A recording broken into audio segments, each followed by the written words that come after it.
for Ariana. I see Alder Martinez Rutherford in the attendee list, but not the panelist list. So I'm not, or panelist list. So I'm not sure what happened there. But just as a heads up. Over. Thank you. I also see someone from MPD in there.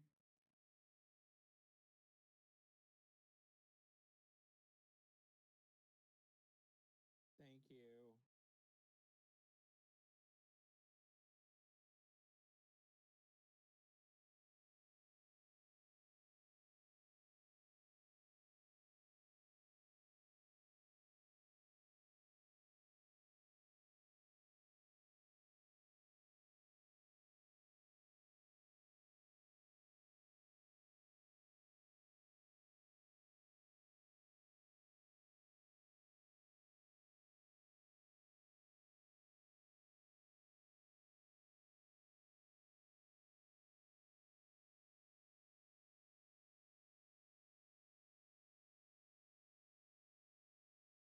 Media team also have got a request. Apparently, Assistant Chief Matt Ty didn't get his panelist invite. Just checking if you could resend that. Thank you.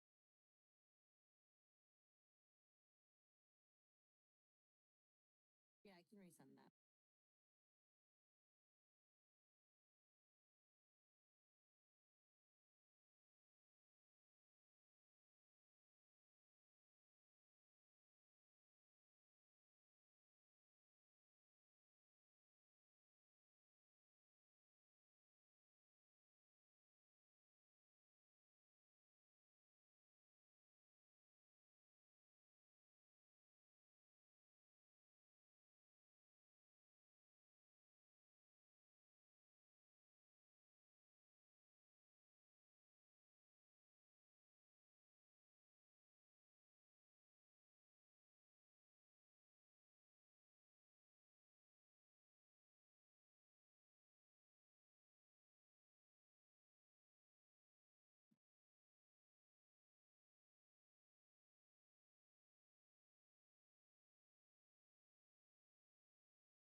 Also, there's an email from Charlie Romines saying that all he has is a live stream and a YouTube link.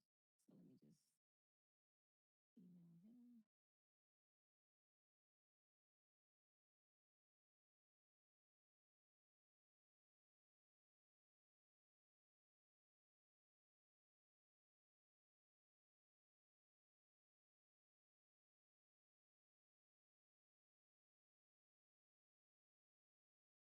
Invite was sent, President Madison, but I just resent it just in case. Okay, thank you. Like, AirPods, I cannot, and like, it's like you all are in this little room with me here. The AirPods are so close.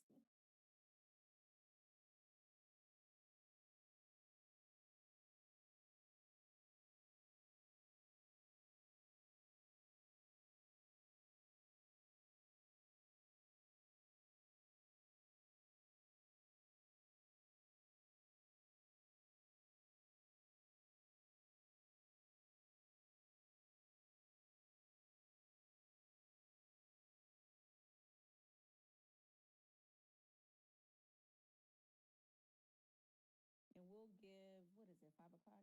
Because it's 5 o'clock now, so we'll start promptly at 5:05 to give folks an opportunity to join, get their stuff set up. And Karen, you noted someone from MPD was in the attendee list. Did that person get moved over?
5 o'clock. And since this is not the regular common council meeting, I am not going to go through the whole spiel except for the spiel that's necessary for this one. Hallelujah, because I don't have that printed out and I'm not in my regular working place. So I am president of the Madison Common Council. I'm Sabrina Madison. I represent District 17. And I'm just going to go first, just start with a couple notes for everybody tonight. So I want to repeat that what I shared in emails to all alders, that we'll start with the questions that alders submitted. Isaac helped to, kind of like really last minute with us trying to work this afternoon to organize those in a way that we can just kind of power through them. So that's how we'll start. We are definitely ending promptly at 8 p.m. It was, we all have various things that we're committed to. So I will keep to the time that I shared with you all when I initially asked you to save the date for today, which is 5 p.m. to 8 p.m. I'll be moderating the discussion, and I will do my best to keep up with folks as I see you raise your hands. But please give me some grace. This is probably my second time having to manage us on Zoom. We'll run through alder questions, and then I do want to ask staff if you can just please be as prompt and to the point as possible so we can make it through as many questions as we can today. Please, we are not covering anything that is about open investigations, nor I believe there are 2 potential budget amendments. Those things have not been taken up, so we're not going to attempt to try to take them up here as well. We're not doing back and forth debate between alders and staff. This is really for alders to ask questions of staff to help us do our jobs, to make some decisions that we'll likely need to make in the coming months, coming year. Format. So one of the reasons that I chose virtual and virtual only, I'm not sure who wasn't here, so I won't try to figure out who was at the previous Common Council discussion. But we previously had a Common Council discussion where we don't have to worry about having quorum. That discussion was on homelessness, where we had Director O'Keefe and CDD staff present on an update around the men's shelter. So this format allows us not to be stressed out about quorum, for us to still have this discussion. It's summertime. We all know how difficult it is to catch folks in the summertime, and it makes it a bit more easier too for us to get staff on this meeting. And for alders, because this is not a regular council meeting. If you need to leave early or come back, that's fine, because we don't have to worry about having 11 of you in the room in order to continue the discussion. I think I haven't missed anything. Are there questions specifically about the format so we can just get started quickly? Okay, I see some head nods or head shaking. Okay, we're going to get started. So if you email me after 1:30ish, I had to drive. I did send these questions to all the agency folks that were, oh my God, I'm so sleepy, y'all, so sorry, that were invited today. So they do have these questions to help them prepare. They didn't get them days in advance. They got them this afternoon. So I'm going to start there. So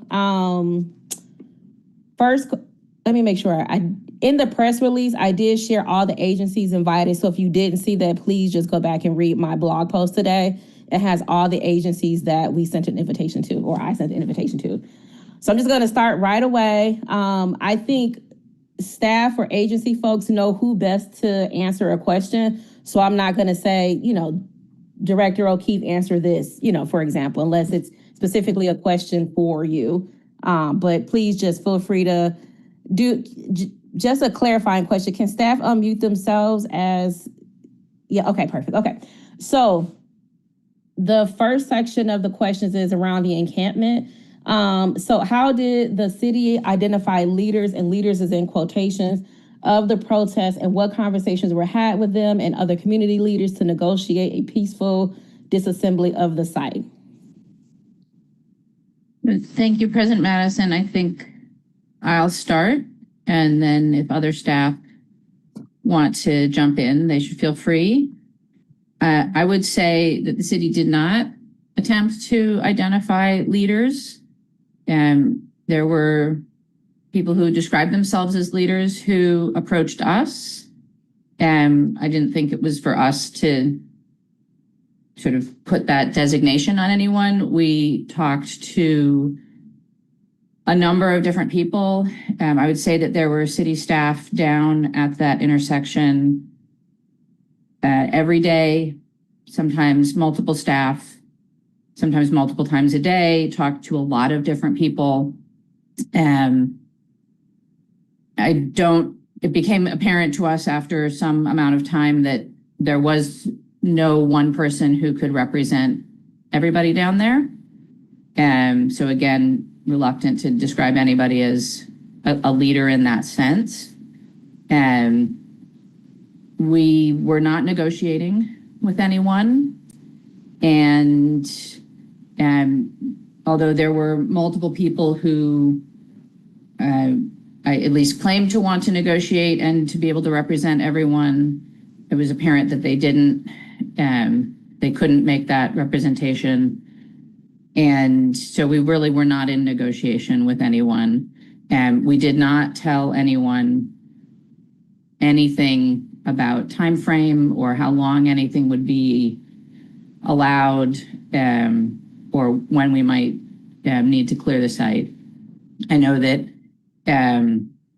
we at least were hearing essentially every day rumors that the city was planning this, that, or the other thing, really none of which were true. I mean, just for example, we heard rumors that we were calling the National Guard. We never called the National Guard. We heard rumors, basically every day that we were coming tomorrow or the next day or the day after to clear the site. So I think there was a lot of mis and potentially disinformation that was shared, but that wasn't based on information that we were sharing with anyone. Thank you, Mayor. And just a reminder for auditors, just please begin to note any follow-up questions or clarifying questions. So when we get back around, you have them. So the next question is, when exactly was the decision made to disperse the encampment? Again, I think that's probably best for me. I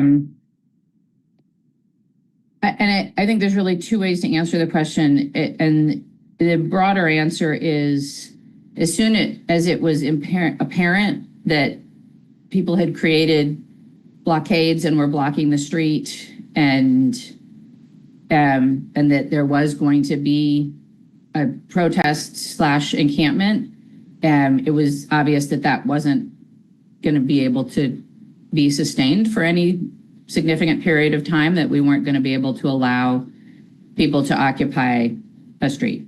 So in some ways, the decision was made to clear it as soon as it was blocked.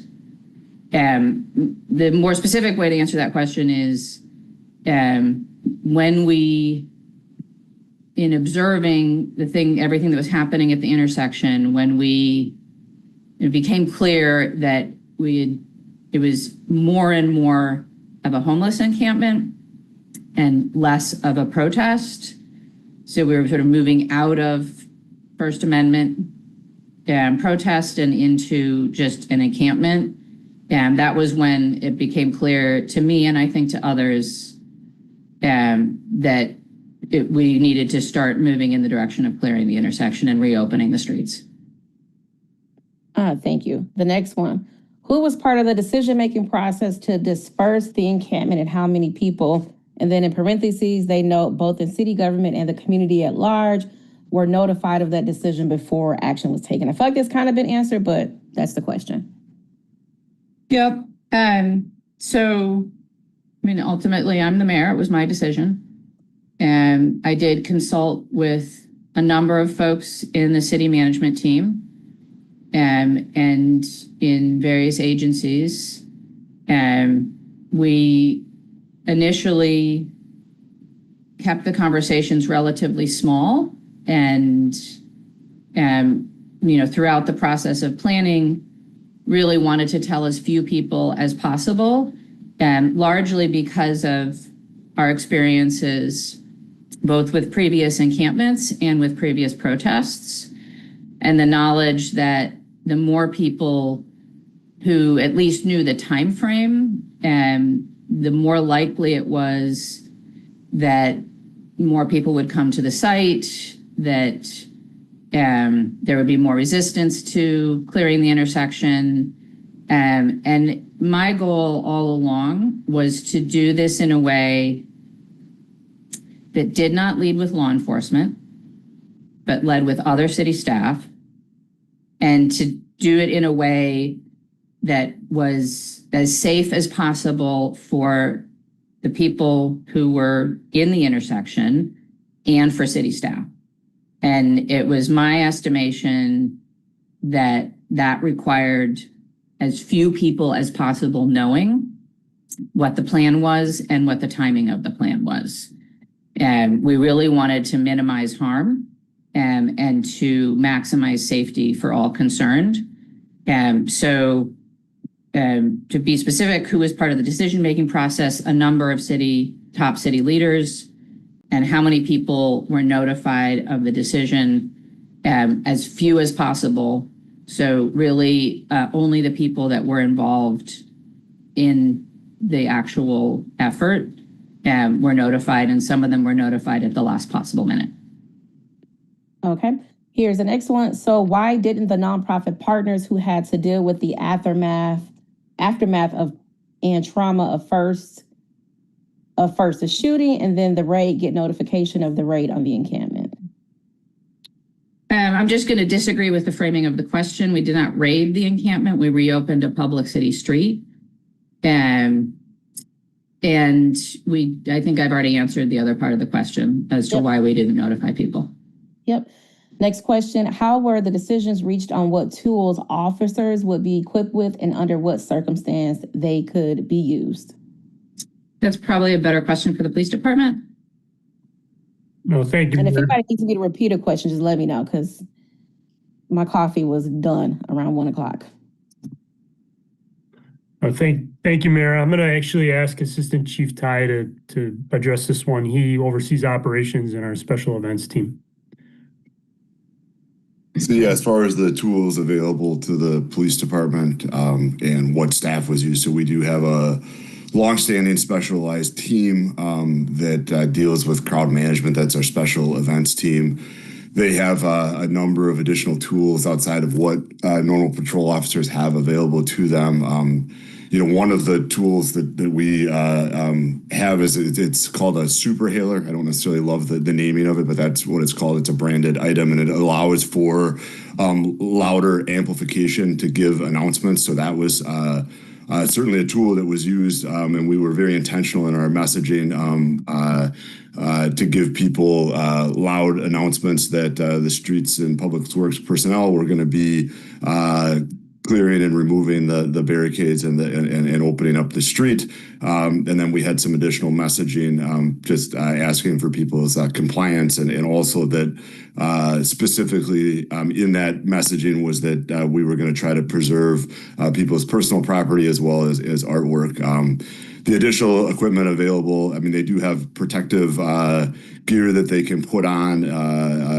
We did not wear full protective gear. We did put on helmets at one point as a result of projectiles being thrown at the streets personnel from the very beginning, and additional projectiles, so batteries, rocks, that kind of thing. And the idea of the helmets is just to protect people. There's also additional chemical munition options that we have for large-scale use of using either OC spray or tear gas. We did not use any large-scale chemical munitions, either OC spray or tear gas. We did utilize smaller amounts of OC, like personal use that officers have, and I can go into that more later. And then the additional tools we have impact projectiles, but we did not utilize any of that equipment during the encampment, or frankly in the days of protests that have gone on since then. We have not used any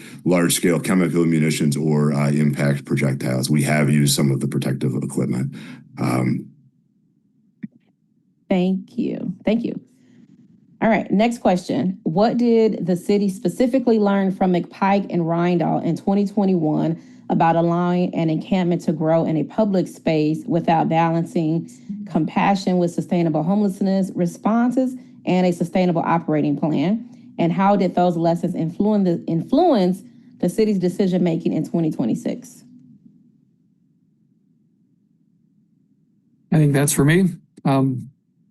So first, I want to just provide a little bit of context for those that weren't around. The McPike and Rindle Park episodes occurred in the midst of a pandemic and at a time when the U.S. Centers for Disease Control was advising local governments to support rather than disperse homeless encampments, part of a strategy to minimize disease spread. So very different set of circumstances. But what we learned there, and I think it's generally acknowledged by those around the country who work in this space, is that left unchecked, encampments with more than 5 or 6 people are apt to grow rapidly. And without sufficient support, like bathrooms and running water, like behavioral health services, de-escalation support, etc., issues are likely to arise involving everything from interpersonal conflicts and drug use and violence, theft, public health threats, and predatory activities targeting those in the encampment. And these issues can adversely affect those in the encampment as well as the surrounding area. We also learned that with time, these situations tend to deteriorate, not improve. I think especially in the second week following the shooting incident, we saw a similar situation emerging at Williamson Baldwin Street. Recall our response to Rindle was a multi-million-dollar investment in a structured, sanctioned campground, complete with public infrastructure and on-site support services, made possible only with an infusion of federal funds. That, of course, was Dairy Drive, and those kinds of resources certainly not available at this location. Thanks, Director O'Keefe.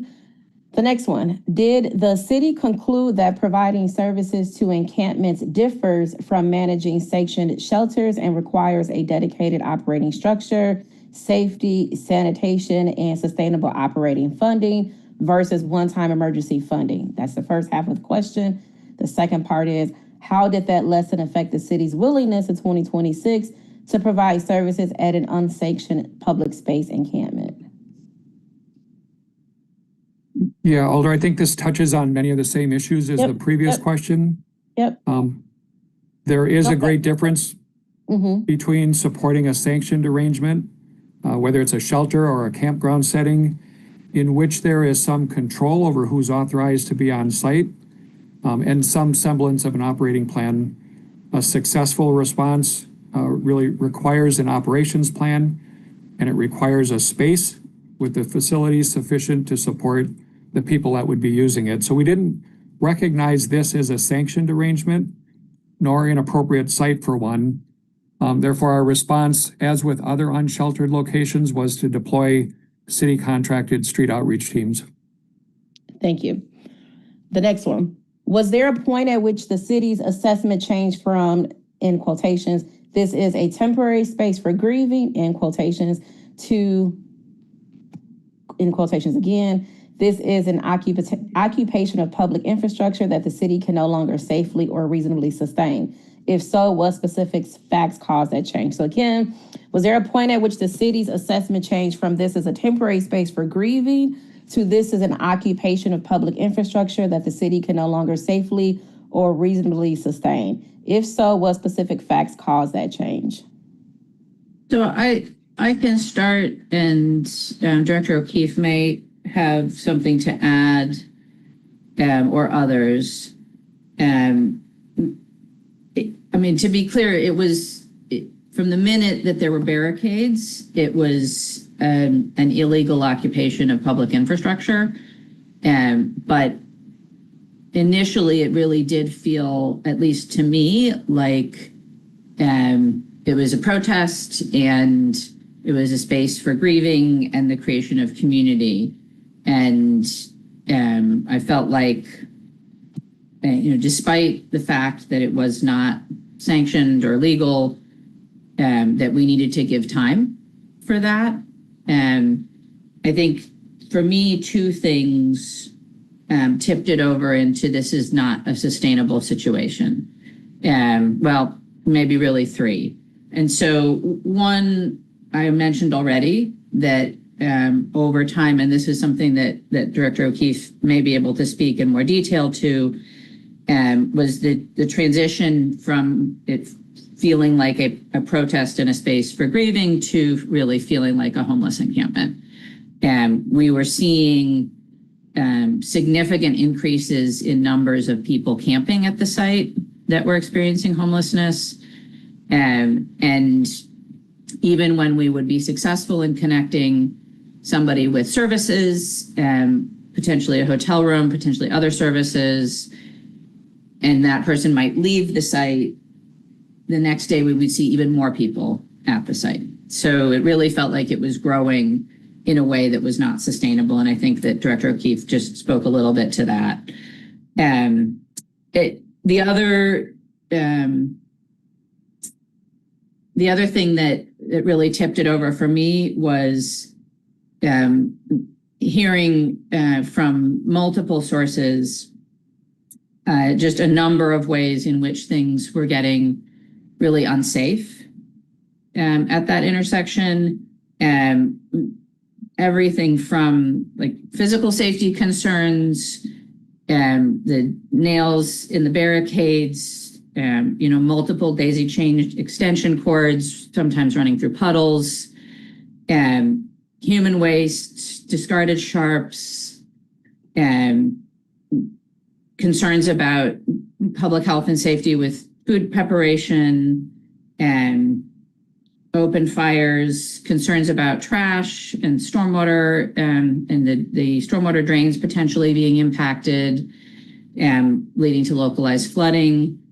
And then when we at some point became aware that there was a vehicle nearby that was actively dealing drugs and preying on the people who were staying at the intersection, and that was obviously very concerning. These are not substantiated, but there were rumors of sexual assaults. I certainly would encourage anybody who has experienced any form of sexual assault to contact either a local nonprofit or the police department if you feel comfortable doing so. So there was a number of ways in which I felt like it was an increasingly unsafe situation for the people in the intersection. In addition, we started to hear increasingly from the neighbors, the people who live nearby, that they were being harassed, and some of them were physically attacked, and they felt they couldn't get their cars in or out of their property. They sometimes felt that they couldn't get in or out of their homes, and they were being kept up all night. So we started to hear increasing concern from them. We also started to hear that some of them were in danger of losing jobs, and that the people who are employed by businesses nearby were potentially losing their own jobs because those businesses were being impacted by loss of business and revenue. So there was a concern about the impact on the immediate neighbors and their safety and well-being, and then also the safety and well-being of the people actually in the intersection. So those were the three factors that really tipped it over. But Director O'Keefe, I don't know if you want to say anything more about the increasing numbers of folks experiencing homelessness that we saw.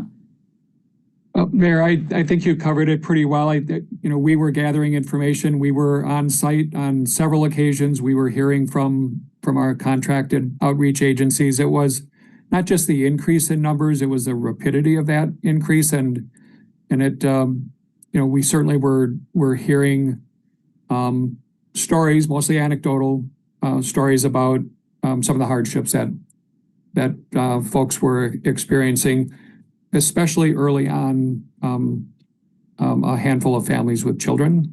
And so that certainly caught our attention. All right, thanks, Mayor. Thanks, Director O'Keefe. Here is the next question. Can the city explain the decision-making framework? No, I didn't do this. I'm sorry, y'all. Can the city explain the decision-making framework it used to balance the needs of unsheltered residents, protesters, Corey's family and mourners, neighborhood residents, businesses, pedestrians, bicyclists, transit users, and emergency responders. End of the question. I mean, I think it's a lot of what I just talked about. And I don't know that I could describe a decision-making framework. I think that every day we were assessing the situation and getting as much information as we could and trying to, you know, make the best decisions that we could with imperfect information. The only thing that I would add, I think, is, I guess maybe important to say that, you know, we were checking in with the fire department, you know, and specifically asking about response times from Station 3, and if there was an impact there that we were concerned about. I was actually, I'm always concerned about response times, don't get me wrong, but I was concerned about response times into the intersection if something were to happen. If there was a fire in one of those buildings, could an engine get through to put out the fire? And, you know, if there was an EMS incident, could an ambulance get through and to help somebody? And so that was concerning to me. We also obviously were, you know, Metro was on detour, which, you know, did have an impact on folks, but it's not a life safety impact. The other thing I would just mention is that while we did, through an intermediary, have an initial reach out from the family's lawyer, we were told that the family didn't wish to speak to us through that intermediary. So we were not in communication with the family. And my understanding was that was at their request. Until much more recently, again, only through an intermediary. It bears saying, but it probably doesn't surprise anyone that I'm sure the family's lawyers are advising them not to speak to the city. And I'm sure that our lawyers would advise us not to speak to them. But nonetheless, we did reach out again through intermediaries and, you know, around the question of a memorial, which I believe we'll get to later. But in terms of trying to balance their interests and needs, because we didn't have direct contact with them, that was difficult to do. Thank you. Next question. What was the protocol for CARES and MPD to respond to the area while the encampment existed? I think that's for police and fire. Sure, thank you. I can jump on at least as far as it goes with the CARES team. During the encampment, there was no change in our dispatch or response protocols, so it was as if requested at any other point. Yeah, thanks, Chief. I would say similar, Alder, we waited for calls for service. We were certainly trying not to be overly visible in the area, not wanting to obviously create any additional issues, but we did respond in when called. One particular call, which led to an arrest that a lot of you probably saw in the news. We did coordinate with individuals within the encampment for the extraction of that individual, and were able to safely take that person into custody. Yep. Thank you. Alder Lankella, is it just for them to restate something? Because we're going to take questions after we get through this list of questions. Or you just want to get your hand up for the queue? No, that was an accident. Thank you. Sorry about that. Okay. I thought you was doing like me where I'll get my hand up early just to be in the queue. Okay. All righty. So the next question. Does the city's emergency operations plan contemplate spontaneous or unscheduled demonstrations, civil disturbances, occupations of public infrastructure, or large-scale gatherings? If so, which emergency function or department assumes primary responsibility? Chief Carbon, I think this is probably you. And I can repeat it. I'll repeat it. Does the city's emergency operations plan contemplate spontaneous or unscheduled demonstrations, civil disturbances, occupation of public infrastructure, or large-scale gatherings? If so, which emergency function or department assumes primary responsibility? Yeah, thank you. I'm happy to discuss this. We do have Bill Sullivan and Jimmy Imo on, and they may want to take a first crack at it.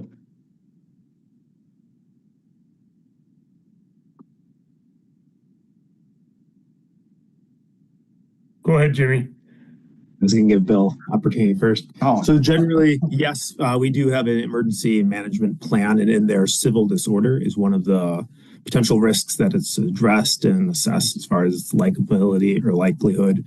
Within that, the police are generally tasked with the crowd control responsibilities. All agencies have different roles in different events. These are all hazard events. And so streets is generally tasked with cleanup operations, which is why we consider putting them at first in this particular one. I don't know if Billy, if you have anything else. No, nothing really to add on to that, but we try to keep everybody kind of in their specialties is to take the lead depending on what that emergency is that we're faced with. Thank you. Next question, thanks to you both. What triggers activation of the Emergency Operations Center or an incident command structure?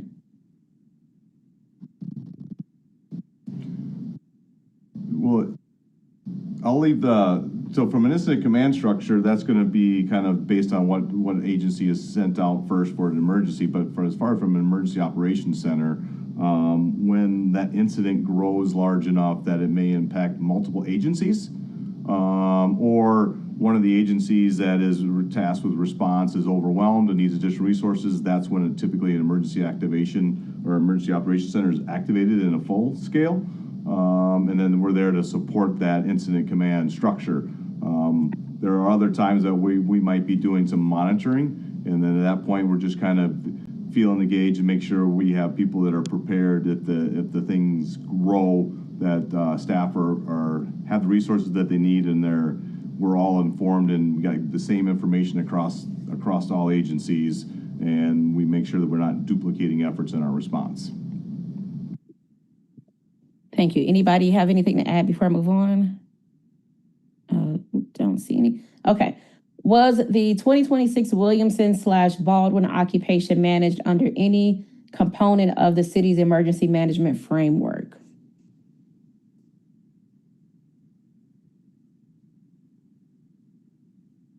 Not entirely sure. The short answer is yes, right? Well, I mean, Yeah. So the emergency operation plan, is the basic agencies are responding as they do daily. We have a hierarchy structure that follows a span of control, who you report to, make sure we're sharing that information across all agencies. So in all reality, the answer is yes. But that changes based on the event and who's in charge, who's the lead based on what the hazard might be. Thank you. All right, so the next section of this, and we are on page 2 of 4 for agency folks. So the next section is titled encampment or the area of discussion. So on the morning that the encampment was removed, which department staff were used initially to wake those present and get them to leave? So, I'll take that. yeah, Jim, you want to take that one? Happy to, yes. So that team was comprised of staff members from community development, from public health violence prevention unit, from city parks, and from employee assistance. The plan initially was that that team would contact people at the site and alert them that the site was about to be cleared. Team members would ascertain whether individuals required housing support and offer them access to hotel stays and access to bus transportation that was on site. But as the event unfolded, it turned out not to be necessary to awaken anyone. So that team just proceeded with the task of connecting with and assisting people throughout the morning. All right, thanks, Director O'Keefe. I'm guessing that was a ghost hand up, Alder Matthews? mistake? Gotcha. Okay. All right. So next question. Thanks, Director O'Keefe. So, let me just not repeat myself here. How much time elapsed between staff members entering the site, the fires being set, and the police entering the site to clear the way for the fire crew?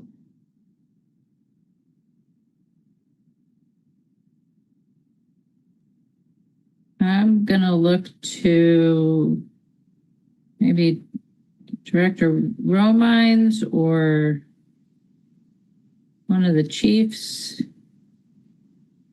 Sure.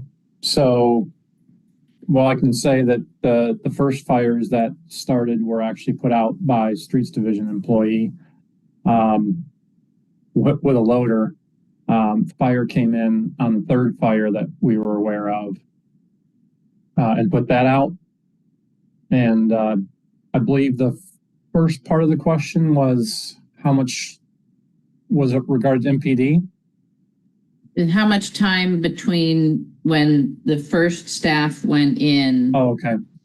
and then when the fires were set and I mean, I guess the other thing is that things started being thrown at staff. Sure. So the fires, and it's a little bit of a blur from that day, but the fires were not started right away. They were a little later in the morning. I'm going to say maybe an hour or so. As far as the fires in the middle of the road that we put out. I think Chief Ty might have a more specific time frame. Yeah, Charlie, I can help out here. We have a log that was maintained in the command post that we can run through. So we have at 4:50 streets approaching to start the cleanup. 4:53 protesters observed loading pipes and boards. 4:55 set moved from staging to outside the encampment to into the area, and then rocks were being thrown at the streets employees at 5 a.m. 5:01 we had a report of windows being broken. 5:08 the first fire was lit in front of the Willie Street Co-op. 5:12 a.m. second fire lit at Willie and Baldwin, and then 5:31 the third fire was lit at Baldwin and Wilson Street. And I would also mention that the commands from the information that we were putting out through the superhailer that started at, let me see here, so I get the correct time, 4:57 a.m. But we had heard, and this I think was what Charlie and Jim were talking about, at 4:48 a.m. we started hearing people shouting through their own megaphones on the campsite to wake up, and so people were well awake and aware of our presence. But it did happen in a pretty compressed time frame as far as when streets people started getting in the area and reported of rocks and D-cell batteries being thrown at their equipment, and then fires being started. So it did, and those are the times that were just recorded in real time by our crime analyst as we were observing things on the command post. Thank you. And if you can keep, I may go back and ask that in my own questions because I missed it all. Sorry. All right, next question. Were members of the CARES team present and or consulted prior to the removal of the encampment to help deal with people there with mental health issues? Thank you for the question. I can take this one. There's a slightly nuanced answer here, but an important differentiation. There was one CARES team was brought in service that morning earlier than normal start times to have available in case the need for CARES services arose. They were not on site, but were in service available for calls anywhere that may be needed. Additionally, there was some thought ahead of time that we needed additional staff members citywide to help with the notification of some of the unhoused folks to try to inform them as to what was going on. The CARES folks were requested to participate because they have a vast amount of experience with de-escalation, communication, and skills that could be beneficial. So there were 3 of the paramedics that are a part of the CARES team that were utilized that morning. However, they were not in the CARES program. They were not partnered up with Journey Mental Health. We're not on a CARES vehicle, but we're prepared to assist as the morning developed, those 3 CARES paramedics were actually never placed within the encampment and never had any actions down there throughout the morning. So again, 3 medics that were not utilized, 1 CARES unit that was in service in a conventional manner, but did not get any requests for service. Thank you. All right, and I think this has been answered, but just if you can clarify, can we confirm and or deny the use of tear gas, pepper spray, batons, and any other equipment during the disbursement of the encampment?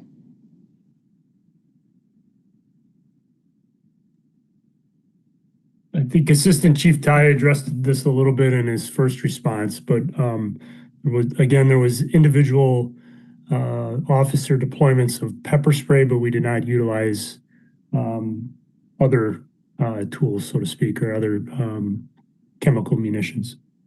Thank you. Next question. Were any city or state officers present brandishing rifles or riot gear?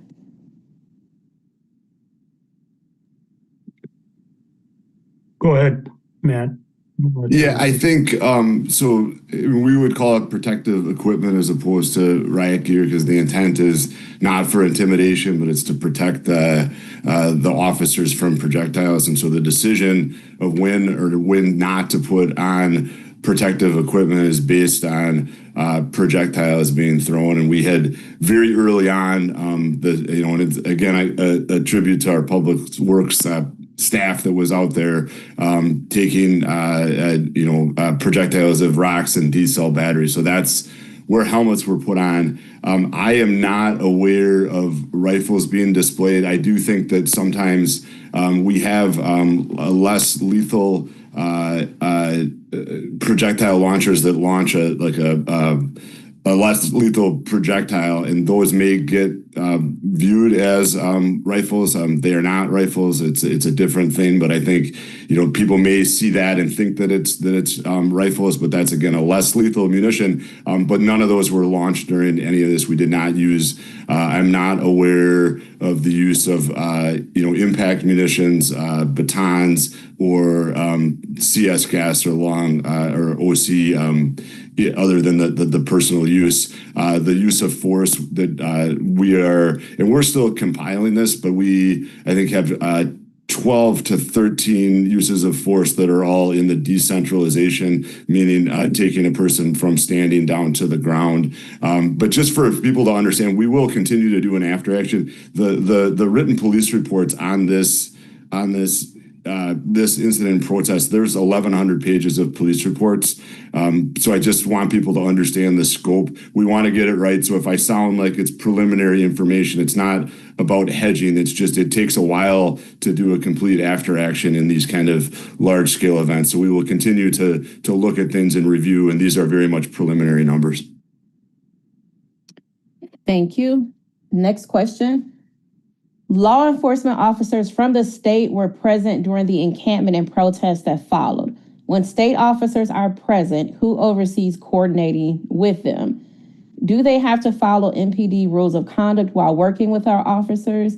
What is the investigation and or discipline process for these officers if accused of misconduct? Assistant Chief Ty was the incident commander for us. So Matt, if you could touch on that, and I can cover discipline if you'd like. Absolutely. So ultimately, Charlie was the incident commander for this because we were intentionally trying to put police not on the forefront of this, but we had in the incident command structure, we had a law enforcement branch. So I would be the operations chief of all law enforcement personnel, including our partners at the University of Wisconsin Police Department and the State Patrol, as well as Dane County Sheriff's Department deputies that assisted us later in the day. We have long-standing relationships of working multiple crowd management situations with all 3 of those agencies. All 3 of those agencies participated in the Quantrone Sentinel event review after the 2020 protests. And so ultimately decisions on any large scale munitions, whether CS gas or OC spray in large amounts, that would be a decision that I ultimately would make.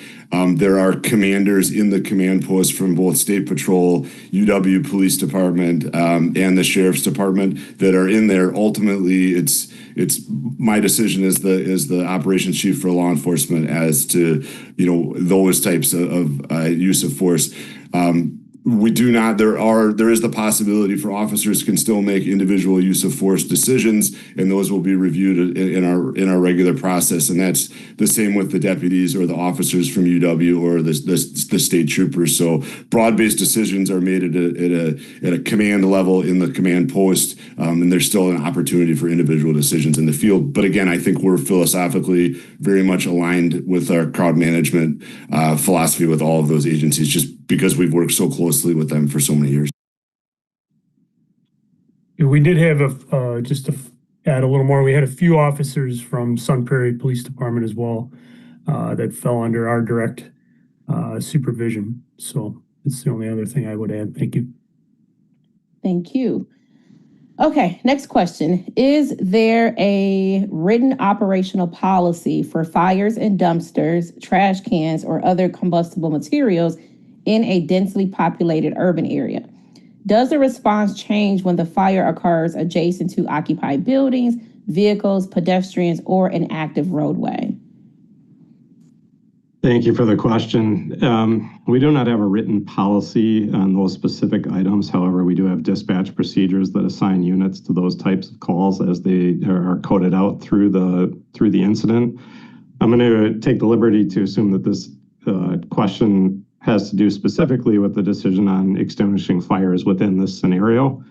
In this case, we have chief officers in the incident command post. We also had chief officers on the ground, and we have lieutenants who are officers with our individual apparatus. The decision process regarding the extinguishment of fires is based on an ongoing assessment that changes with the dynamics of the scene. Specifically here, initially when fires break out in the middle of a street and they are not threatening a building, adjacent structures, or other folks that are in close proximity, there is a little bit more time to make those decisions and assess. In this case, again, as more items began to be thrown on top of those piles, that's when the decisions, the size of the fire grew and the decisions were made to start working towards extinguishment. But I would say to the core of that question that, of course, anytime there is proximity to buildings, infrastructure, vehicles, or pedestrians, that the acuity rises and the immediacy is heightened in terms of the pace for which that fire may be extinguished.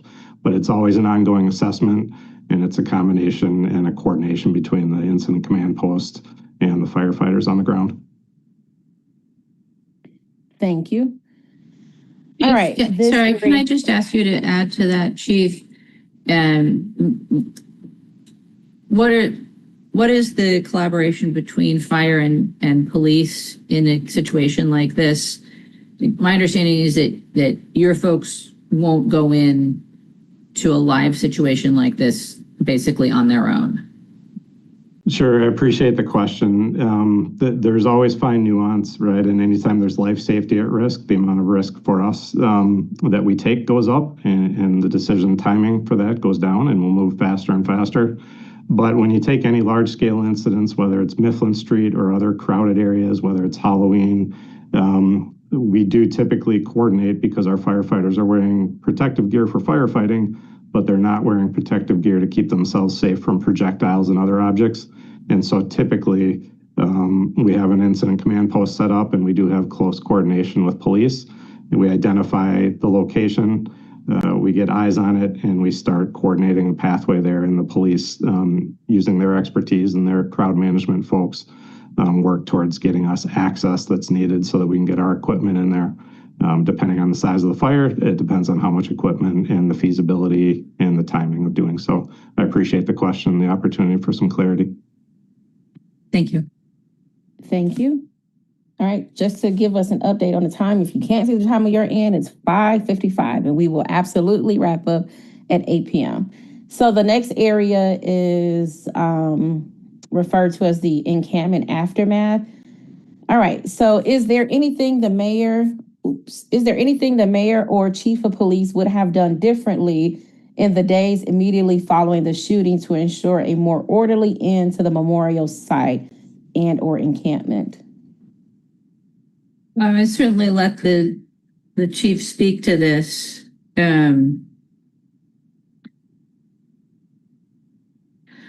I'll start by saying I think we made the best decisions we could with the information we had. One thing that I think people have asked about, and I might have done differently, we did really try and apply lessons that we learned from 2020. And one of the major lessons that we learned was that when it is law enforcement that is the subject of the protest, it's better to not have law enforcement, sort of facilitating the First Amendment rights of people that are protesting. And so one of the first things that I communicated was I would like us to find a way to keep these marches, this protest safe, without police having a major presence. So most of you know this, but just in case, when we have a First Amendment situation, when a protest march emerges that doesn't have a permit, doesn't necessarily need to have a permit, the police department will facilitate, if they're marching down a street, they'll facilitate clearing traffic from that street, blocking side streets so cars can't come in, and generally trying to keep protesters, marchers safe. And again, if the police are the subject of the protest, that's not always the best idea. So we were trying to use other staff. And as part of that, we'd asked streets and parks and other public works staff if we could use their vehicles. So one thing that we did was we parked streets vehicles around what we then thought was a protest in the intersection, and initially was a protest in the intersection. I think we probably kept those trucks there longer than we should have or needed to. Initially, I think it was probably the right thing to do initially, again, to keep cars from running into a crowd. But at some point it started to look like permission to keep the street closed. And so I think I would have, in retrospect, probably pulled those back earlier than we did. That's one thing that I might have done differently. But we were very focused on trying to have as low a profile for law enforcement as possible. Chief Patterson, I'm not sure if you have anything that you would have done differently. No, thank you, Mayor. To an earlier point made by Assistant Chief Ty, we're going to review the entirety of this response, not just that Tuesday the clearing exercise occurred, but in all the days that followed as well. And I think there's undoubtedly going to be lessons for us to learn from and improve upon for the future. I can tell you in the immediate, to answer right now, I would like to first analyze kind of the hours that followed, maybe hour 12, 13, 14 on that particular day, because to the mayor's point, we had a lot of police officers out there for a very long time, and they were the focus for those that were still out there. And our presence, while needed, was also, it was agitating some folks as well. So I would like to continue to think about and explore what alternatives to our presence maybe could have been attempted or could have been explored ahead of time. Thank you. All right, next question in this area. The encampment created community. What should the city say to that? Is a city street intersection the appropriate place for the city to institutionalize that community? What can the public actually do? So thank you to whoever asked this question, because it's something that's really been on my mind a lot. And I think the encampment did create community. And I think it's important to recognize that while ultimately it was not a safe situation for the people who were in the intersection or for anybody around it, that it did create a sense of community, and that people found solace there, and they found friendship there, and they found commonality and a sense of solidarity. And I think that's important to recognize. And the question that keeps coming to my mind, and it's a question that I would ask all of you and really anyone, is what's wrong with Madison that's the only place that people can find community? How are we failing to give people the opportunity to create community every day, such that this is the way that they find it? And I don't deny that people found community there. They did, absolutely. What I wonder is, what can we collectively be doing to give people the opportunity to create that sense of community, both without a crisis and not in the middle of a street? Because it's not the right place. There's no way that we could institutionalize a community in the middle of an intersection. But there are other places that we could and should. And I think that that's a question for all of us to wrestle with, is what more could we be doing, not just as a city government, but just as people who live in Madison, to give people the chance to create community.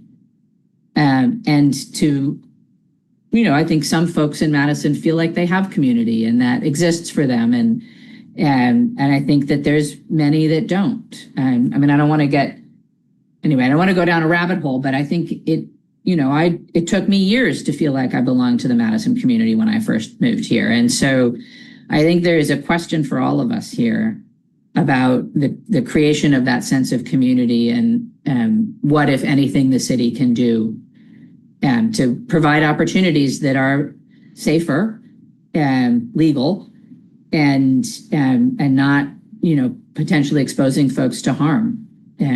Because I think that's really needed. Thank you, Mayor. All right, next question. How many people have been arrested at protests between the disbursement of the camp and now? I'm just gonna edit this because we're only focusing on up until the reopening of the street for the Willie Street area. So I have no clue all the other protests that might have happened since then. But in trying to keep us in the area of this topic, for whomever can answer this question, how many people have been arrested at protests between the dispersing of the camp and now, but now meaning the end of it? What criteria does MPD use to distinguish between protected speech and or protest and illegal activity? Who is responsible for making that call in the moment?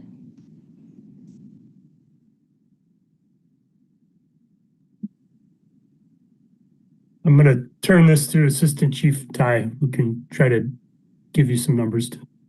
Yeah, I'll do my best to give you numbers. We're at, I think, 32 arrests up to 745 on the 5th.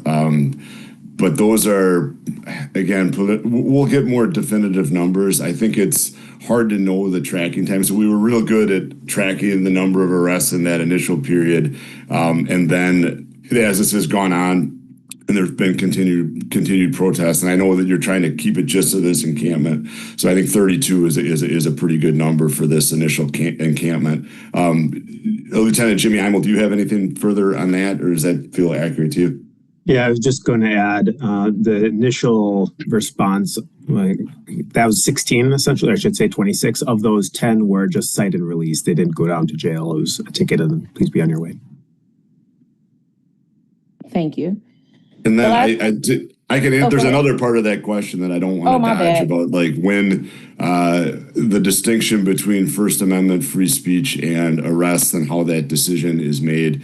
And so again, that's the difference between free speech and a crime is not something that we just decide, right? We use state statutes and case law to help delineate that for us. And so respective to this particular encampment, we did declare an unlawful assembly at a certain point, and by state statute, an unlawful assembly can be 3 or more people that are causing property destruction or other crimes. And so I think that this very early on, unfortunately, it became criminal conduct was occurring to the streets and public works personnel that were in there very quickly. The throwing of projectiles. I know we at least had windows broken from one city streets vehicle. So when those projectiles are being thrown en masse, the D-cell batteries, the rocks, etc., and when the fires are being started,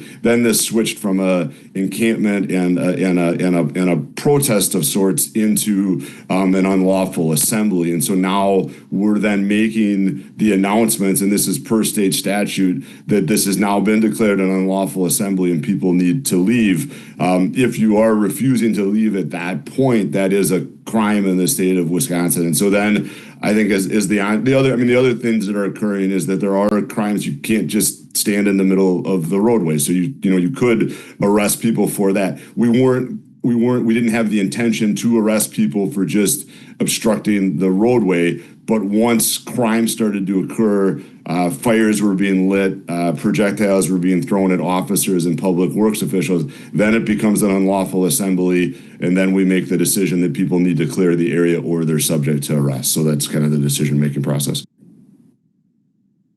Thank you. Anything else to add? Looks good. Okay, the last one in this area, I believe I won't seek an answer because this looks like related to the amendments, one of the 2 amendments out there, but I'll just read it. Oop. I was just going to say that it's a question for the council. Yes, that's what I'm like, I'll just note that it's about a proposal to compensate Willie Street businesses. And it's also asking whether or not that same thing can happen for nonprofits. So I'll read it so you guys have it.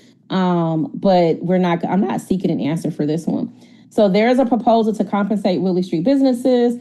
Will that apply to nonprofits who don't have the same kind of retail losses, but who had salary staff that worked additional hours, endured additional stress, did a lot of extra de-escalation, and dealing with the difficult results of this human tragedy with no additional compensation?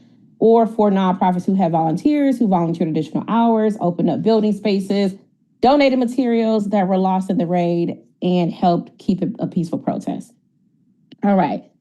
For agency folks, we are at the end of page 2. We're starting on page 3, and that area is labeled as homelessness. President All right. Madison, I just need to step away for a minute. I think Director O'Keefe can answer these questions. I'll be right back. Okay. Thank you. Alder Matthews?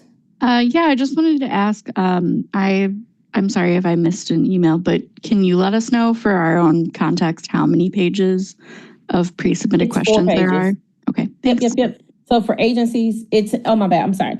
It's 4 pages, but the 4th page is just like 2 questions. So basically 3 pages and a little bit. Okay, let me get back to where's 3rd page? All right. How do we consider it How do we consider it an emergency to hotel people experiencing homelessness when there is an encampment at a protest, but not when the heat index is over 100 degrees or under 0 degrees or any other severe weather? A couple of these questions are pretty closely related. So let me begin with the first.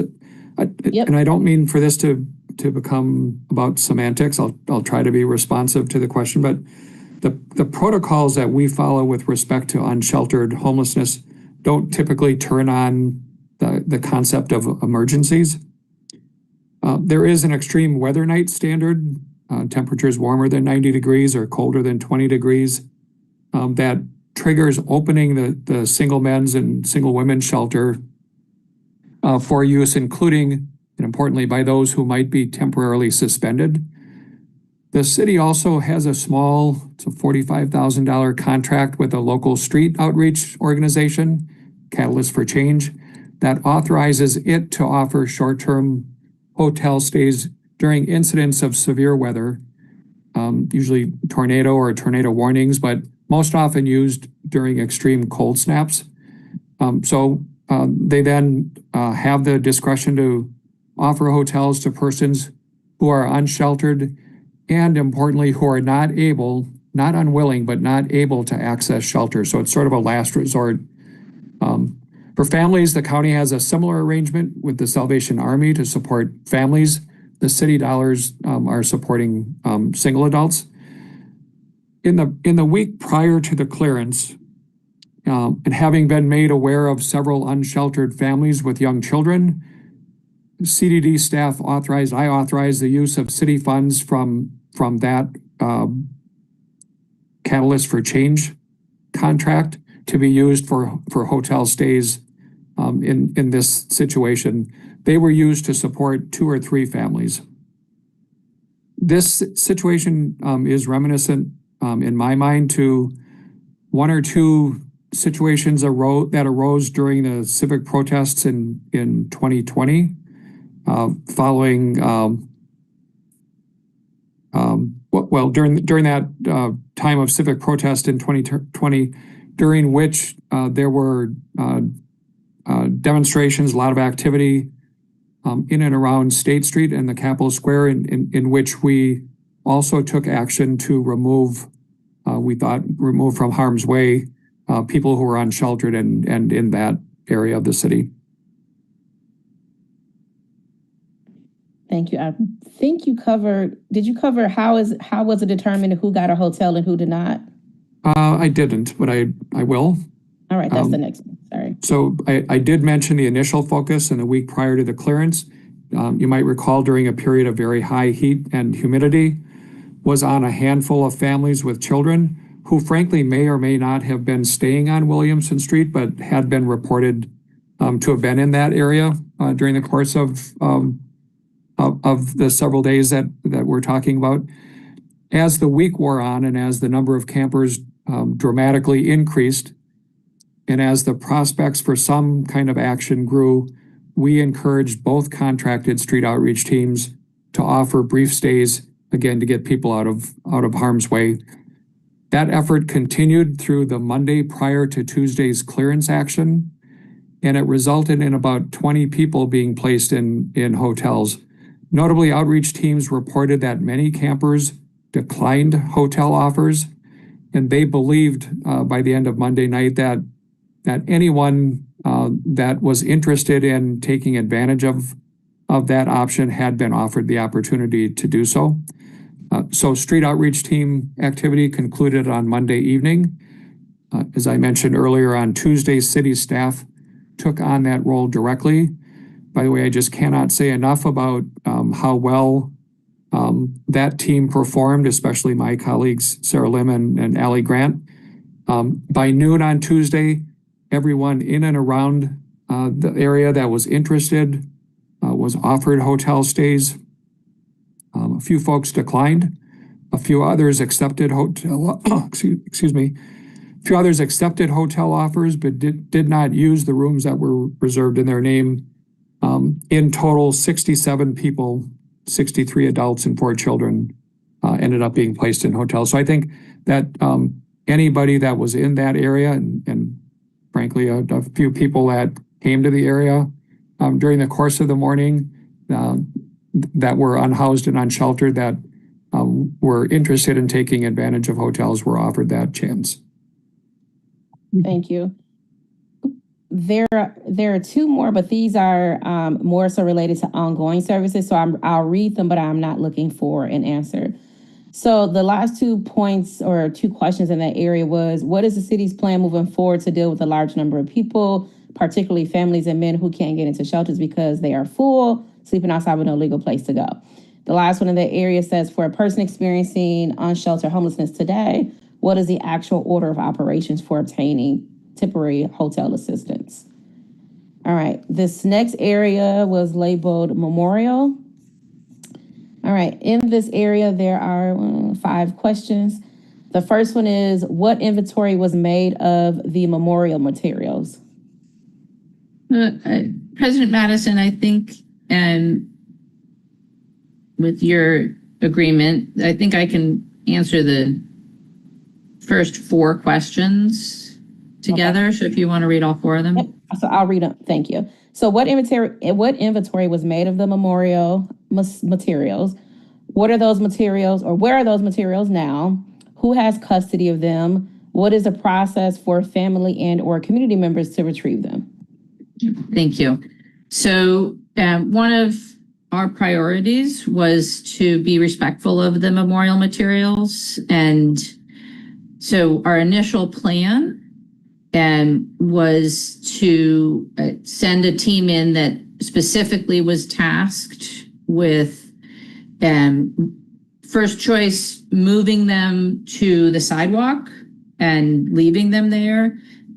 Or if that wasn't possible for some reason, carefully packing them up and storing them in bins. And so we came prepared with bins and packing material, and that was the intention, was to preserve as much as possible, and then to either have it at the site, just not in the street, or to be able to make it available to folks afterwards. What ended up happening, according to the folks that I spoke with that were down there that morning, was that actually, well, they did move some things to the sidewalk, that more often people who were actually at the intersection would say to city staff, I don't want you to touch that, I will take it. Or if you will give me the bin, I will pack it up and take it. Or we'd like you to specifically be careful with this item, please. And so it was a much more collaborative process with the people who were in the intersection that morning, I think, than we had expected. And the vast majority of them, what you would describe as memorial materials, actually city staff didn't touch. They were taken by other people, whether either wrapped and put into a bin and taken away, or just people took things.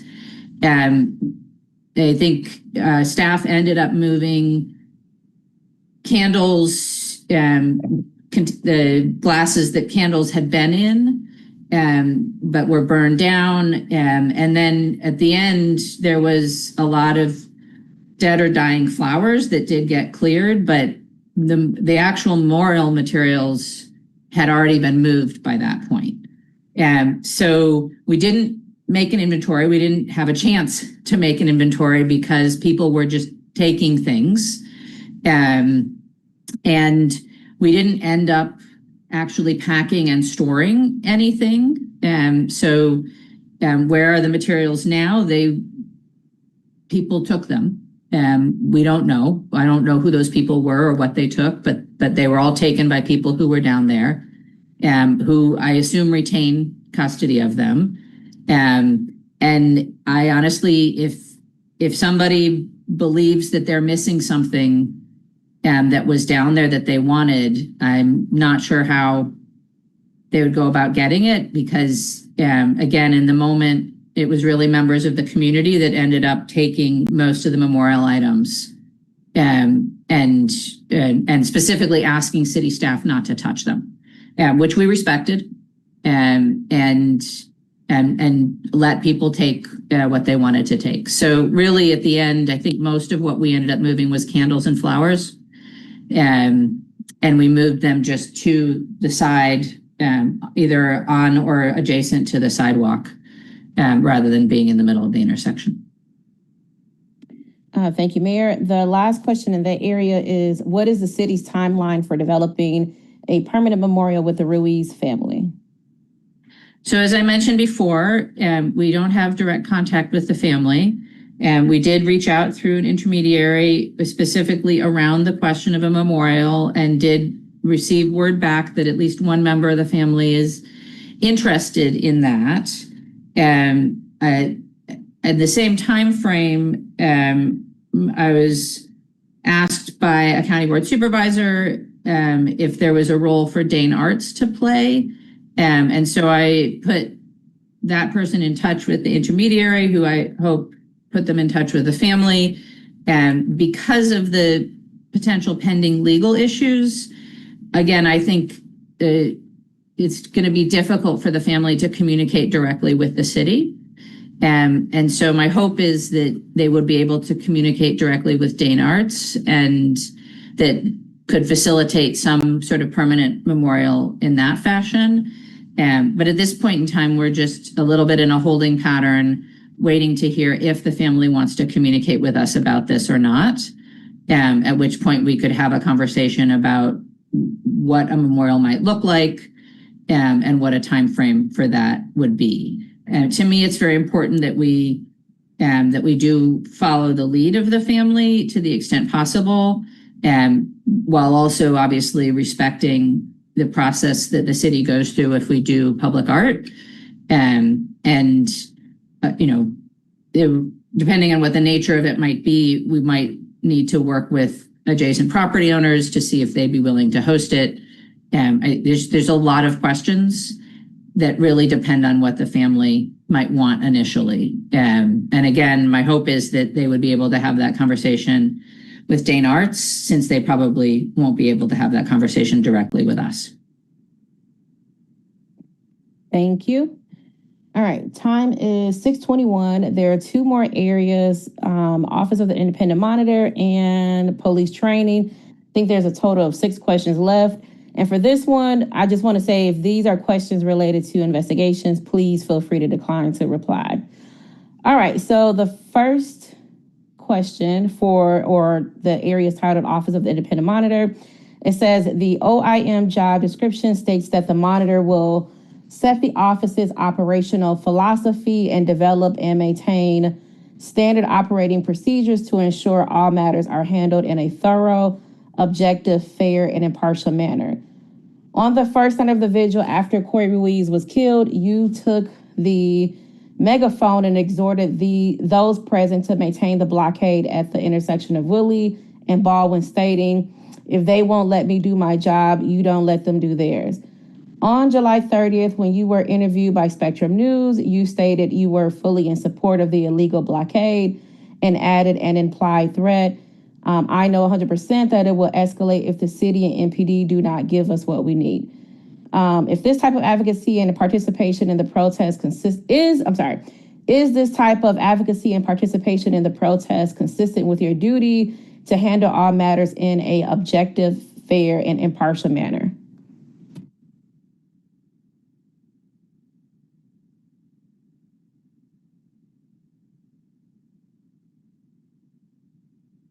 All right, anybody available or want to take this question? Okay. Ooh. Thank you. All right, I'm gonna go to the next question. In this area, it says, do you believe it is okay for city? Oh, can you not hear me? Nope, I can hear you now. Can you hear me? Oh, okay. Yes, I can hear you now. Okay. So first of all, I'm not really sure how to answer a comment disguised as a question that is incorrect and inaccurate. So I can't do that. But what I will say is there are multiple assertions in this comment that are untrue. And it is my job to show up for the community. There's a difference between OIPM's operational independence in my role as a public official, trusted by the community and police that come to this office and trust this office when they don't trust their department. There is a duty for me to speak when the PCOB and other community members ask me to, as a public official who is always going to show up for the most vulnerable in the community. Speaking at a demonstration and engaging with the community has been part of my job from the very beginning. It is what I've done on a national level, and I'm never going to defend that.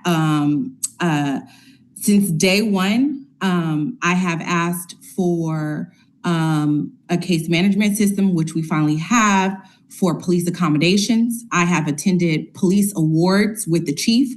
I have attended crowd control where MPD was controlling crowd control. And so it is my job to show up for the community in all aspects, not just when it makes people feel comfortable. In regards to what was misstated in regards to the Spectrum interview, what you don't hear is the questions that were asked to me. And I asked Spectrum to provide the videotape and the transcripts so that folks could see what I actually said. And they said it was against their policy to provide that. But what I can paraphrase is I was told that media went out to the community, and the one thing that the community kept saying and was consistent is that they trusted me and they trusted our office. And this was the only entity where they trusted to do an independent investigation and be fair and thorough and tell the truth and be transparent. They asked if MPD did not and the city did not comply, did I believe that because of the community trust, things would escalate? And I said, 100% I do believe that. So when people want to create a narrative, I believe that facts are important in those questions. Thank you. Thank you. The next one in this area is, do you believe it is okay for city employees to make inflammatory statements in volatile situations and not apologize?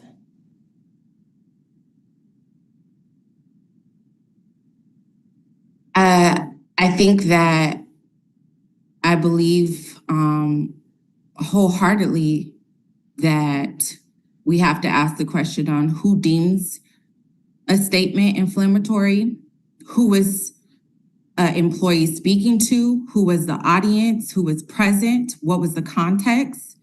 I'm not, when we have,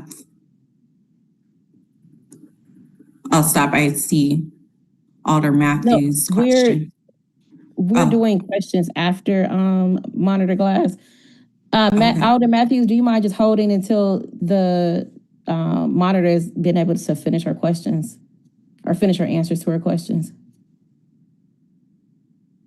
Wait, thank you. All right, were you wanting to add anything? Yes. So as I was saying,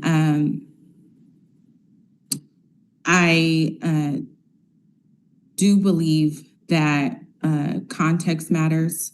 I do believe that knowing who deems a statement inflammatory, who an employee was speaking to, what was the context, and who was it actually directed to is important. I'm not going to assume what this question is related to. If we're referring to, if I believe the mayor saying that I incited violence is inflammatory, I do. And I have not received an apology. So thank you. Thank you. There are just two more in this area. And just give you all a time check at 6:28 p.m. Do you understand that here's a question. Do you understand that many in this city no longer view you as a neutral arbiter of facts, that you have instead traded impartiality and objectivity for the passion of the activist, and in doing so have torched your credibility and greatly diminished your ability to provide effective police oversight? Can you repeat that question? Yep. So it starts with, do you understand that many in this city no longer view you as a neutral arbiter of facts, that you have instead traded impartiality and objectivity for the passion of the activist, and in doing so have torched your credibility and greatly diminished your ability to provide effective police oversight? So I think that, no, I think that it is, again, another statement disguised as a question. I was very clear about who I am, what I stand for, and that I have done this work on a national level. And you can Google me. Everyone, when the board appointed me, they were very clear about who I was, what I stood for, and my ability to do the job. When I have exonerated officers, no one said anything. When I advocated for body-worn cameras on day one, when I got here, no one said anything. When I have taken officer complaints and kept their identities closed because they understand the retaliatory behavior of the city, it shows where I stand and me showing up on a comprehensive level. I would also say that the volume of inquiries and new complaints tell a very different story. And so if this was an office or I was a public official that people did not trust, it would not have been until 2:30 in the morning where you all sat and heard from the people, as well as all of the new complaints that have come in, not just since I got here, but since what took place around this protest happened. So I think to frame something as many, and we don't know who these things are coming from, when there are many people that have spoken up and shown that they do trust myself in this office, will tell a very different, or has told a very different story. So thank you. Thank you. The last question in this area is regarding City Attorney Haas's legal opinion on the MGO 5.19 and 5.20 and related restrictions established by Wisconsin Statute 175.47 on the timing of release of information and evidence related to an officer-involved shooting to the interim independent monitor. What is the path under the Wisconsin Constitution and statutes for a party disagreeing with Attorney Haas's opinion to pursue a definitive alternative interpretation? Thank you. I would ask that everyone get a pen. The State of Wisconsin Circuit Court, Dane County, court case number 2026, C as in cat, V as in Victor, 00 dash case code 30707 is my answer to that question. Thank you. Thank you. Attorney Haas, were you adding anything? I thought I saw your thing go off. Sure. Thank you, President Madison.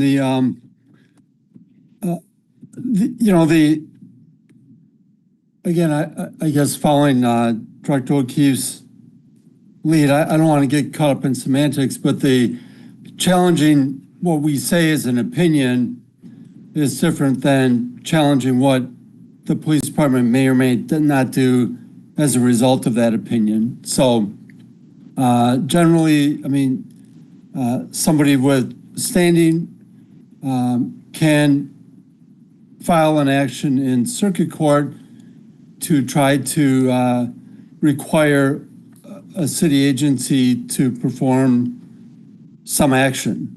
As the independent monitor indicated, that office filed a lawsuit this afternoon in circuit court.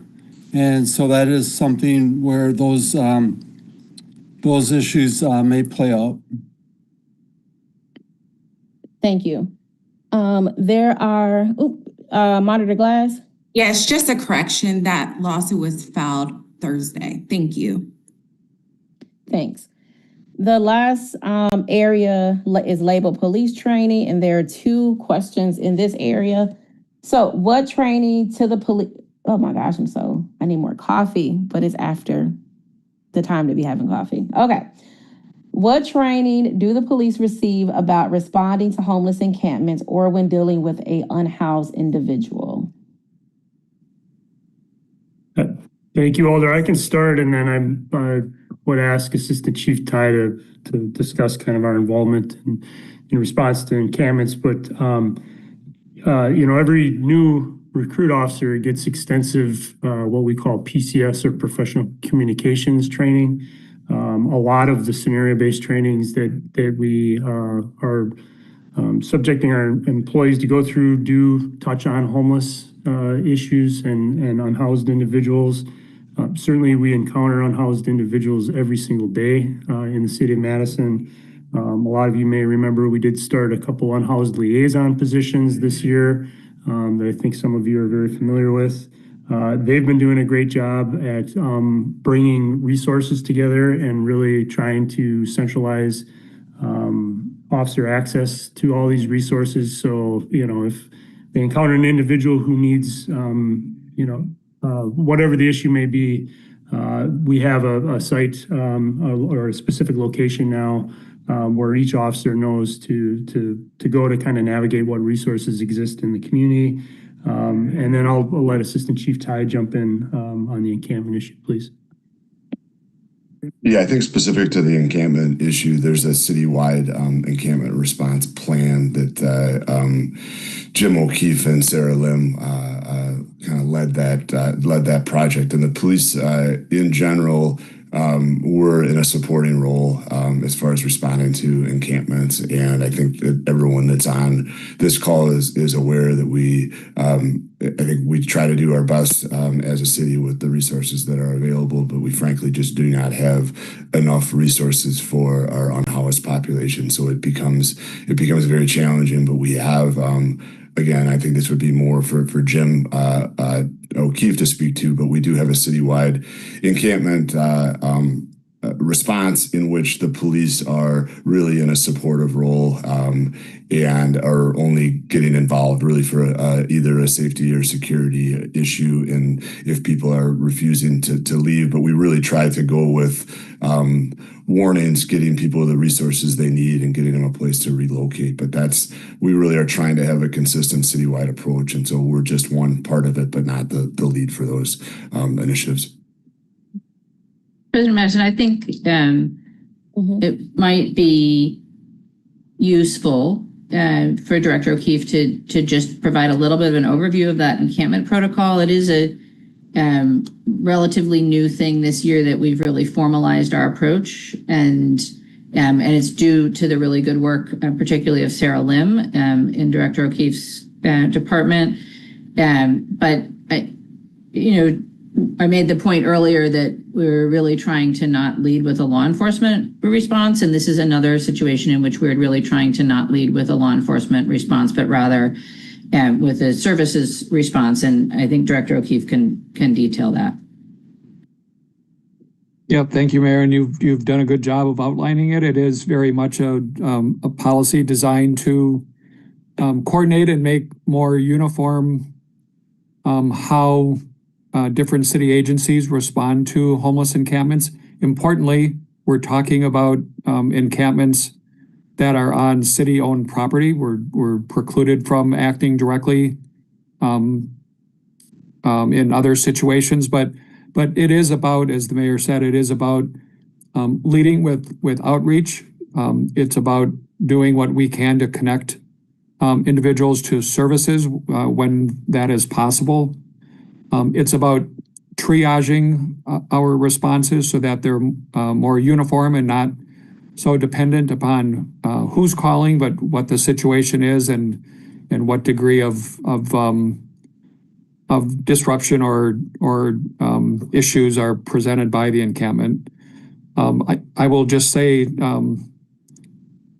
speaking for community development on this regard, as Assistant Chief Ty said, the Madison police do play a supportive role, and we have been very, very satisfied with that support as we've tried to implement this new policy.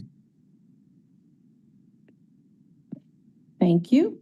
All right, last question in this area.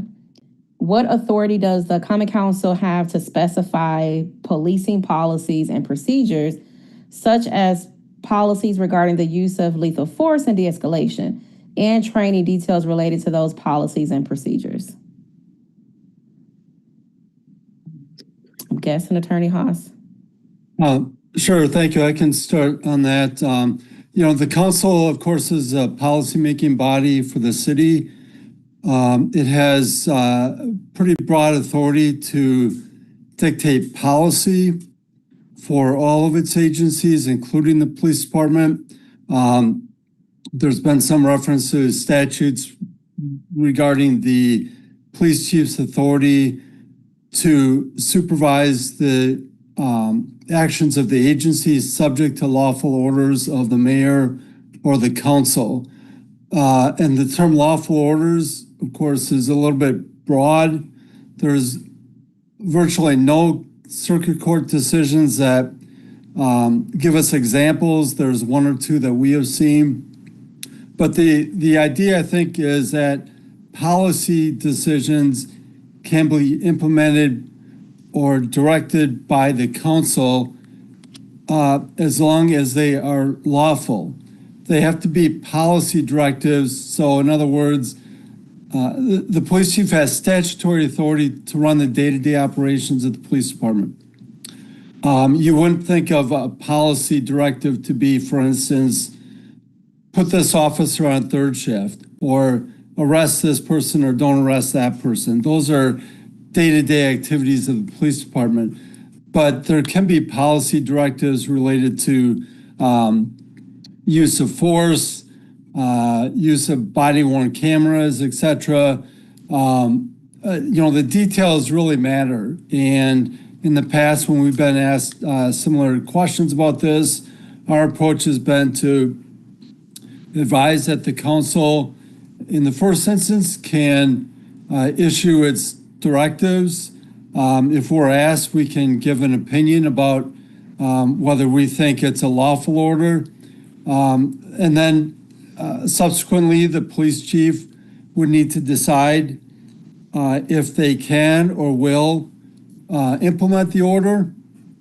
And if the chief decides that it is within their lawful authority to make that determination and that they will not, in fact, implement the order, the remedy for that is, of course, the Police and Fire Commission has the sole authority to dictate any discipline regarding the police chief. So it's really, in most cases, I think governing bodies and the police department generally try to work those things out to make sure that everybody's on the same page.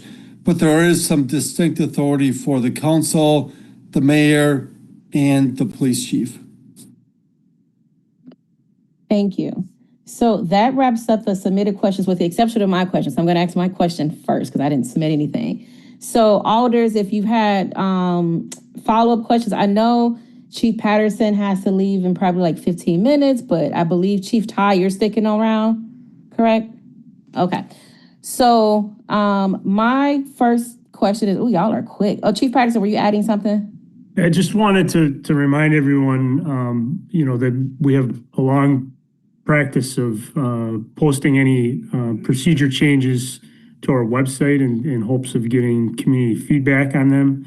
And then every quarter, just as a reminder, I share all of our SOPs that have been adjusted and the edits are highlighted for all of you. And really that's meant to generate discussion and feedback on those changes. And so I know sometimes the reports are long, but we have well over 100 procedures that our staff are expected to follow. So just wanted to throw that reminder out there.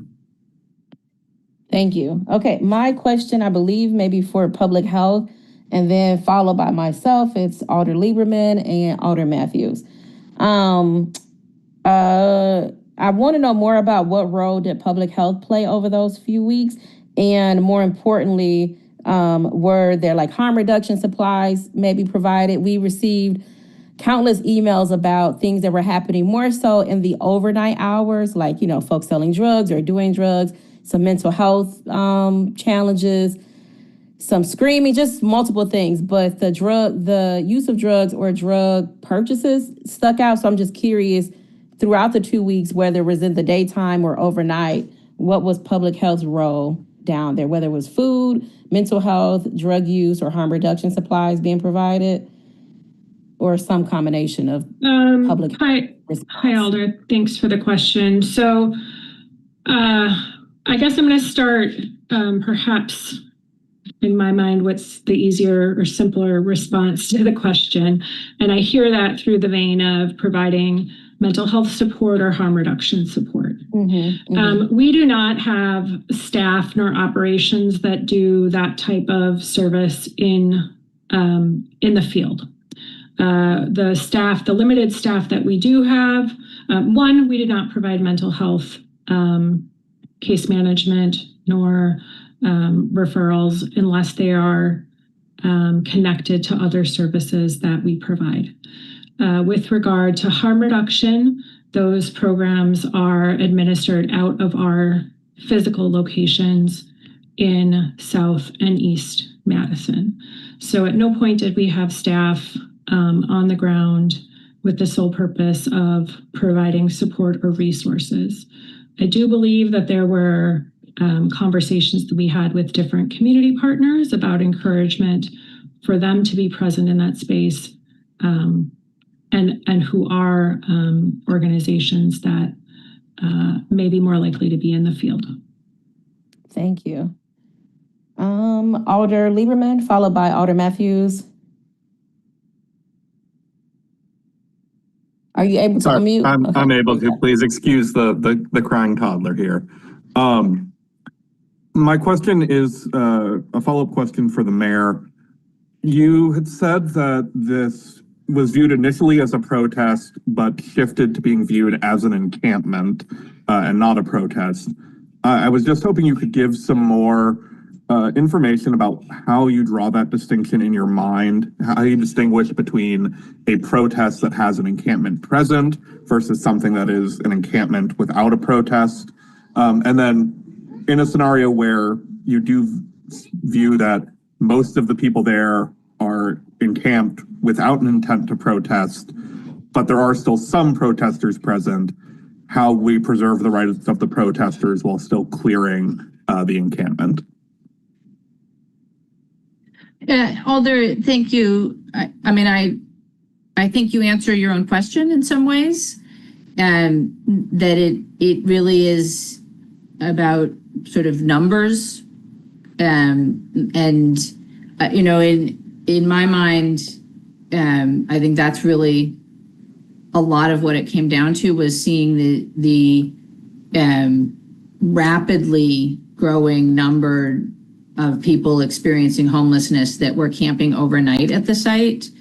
I mean, I don't want to repeat what I said already with respect to the safety concerns. That was a large part of it for me. You know, I think, I don't think this was a clear-cut situation. And I think, you know, just thinking back to during the pandemic when we had multiple large encampments, I don't think it would be a stretch to say that there were some people there who perhaps felt like they were expressing their First Amendment rights also. But at the end of the day, you know, I think the common theme here was that we had an untenable, unsafe situation, that was people were illegally staying on city property, and it wasn't something that we could allow. I mean, I said at the start, I knew from the beginning that we couldn't allow it to go on forever. And so it was really just a question of when did the balance shift from this is a memorial, people are grieving, they need time and space, to this is now really primarily a homeless encampment with some other stuff going on. And we can't let it take root in the way that, for example, things took root at Rindall. It's not a clear distinction. It's not an easy answer. Again, I will say that I think we were making the best decisions we could with the information that we had. One of the unfortunate truths about certainly local government, but I imagine government at every level, is that you are never going to have all the information you want. And the decisions are almost never easy. So I don't want to pretend like this was an easy decision. It wasn't at all. And we had, multiple conversations about the desire to not further traumatize people experiencing homelessness. And that actually did influence, those conversations influenced a lot of the decisions that we made about how we proceeded.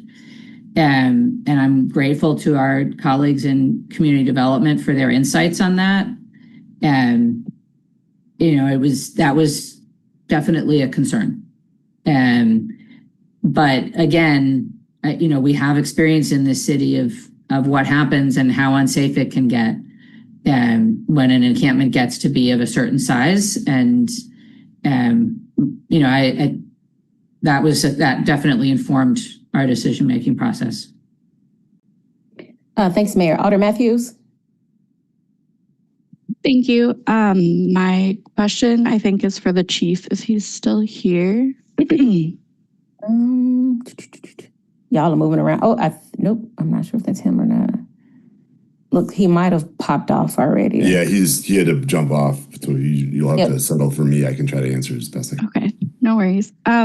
So I think this is one question, but I wanted to ask about the use of surveillance technology and drones throughout the encampment area. And then with that, if it is, if there's a policy for,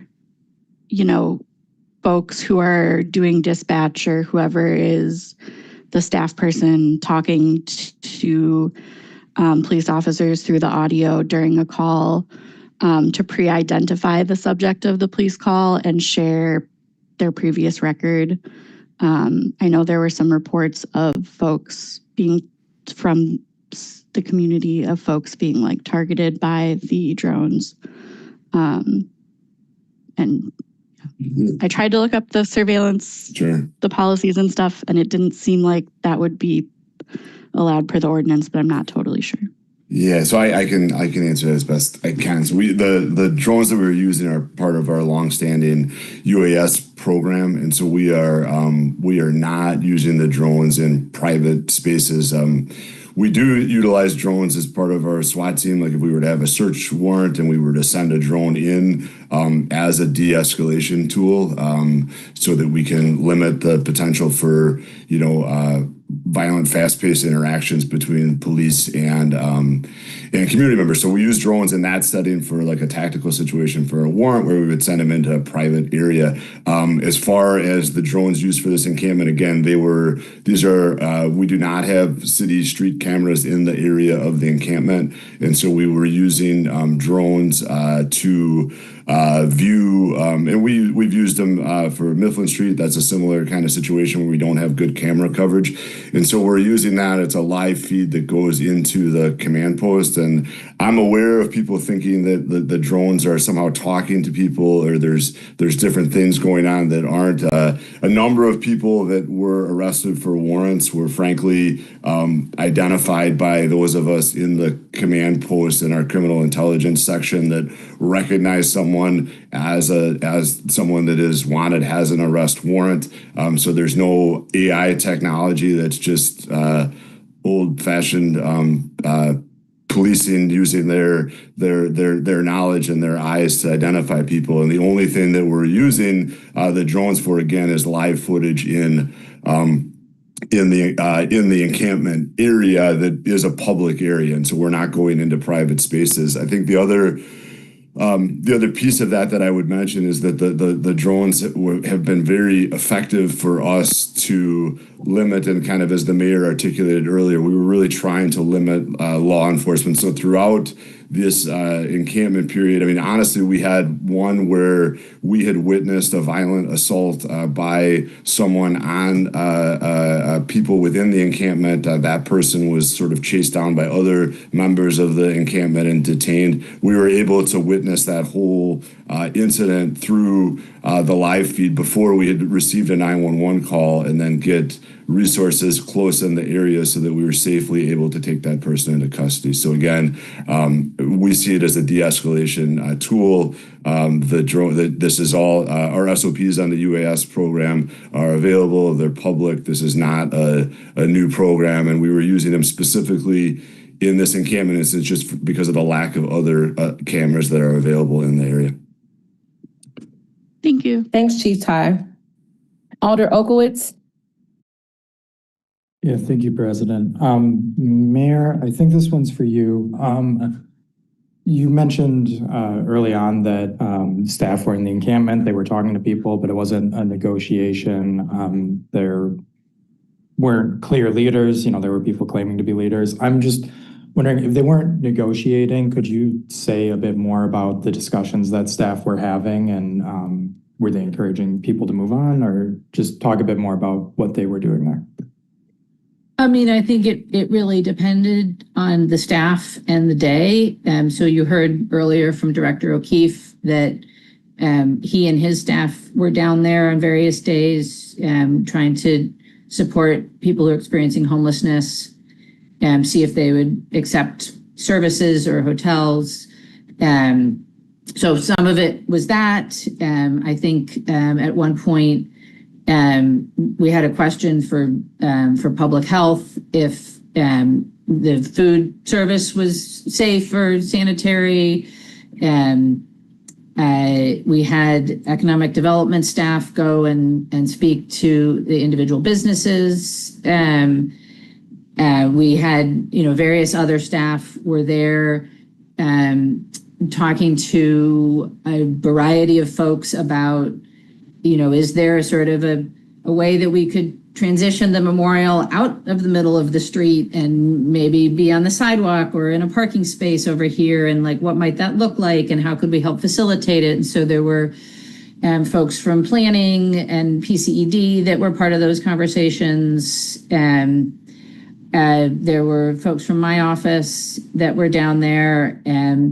But yeah, it was a very wide range of things that folks were talking about. I hope that staff were fairly consistent in acknowledging that this was not a long-term situation that could continue, and that we had real concerns. I know that there were some conversations with elected officials who, I don't want to speak for them, but about like, hey, could we maybe move this barricade back so this person could get into their house?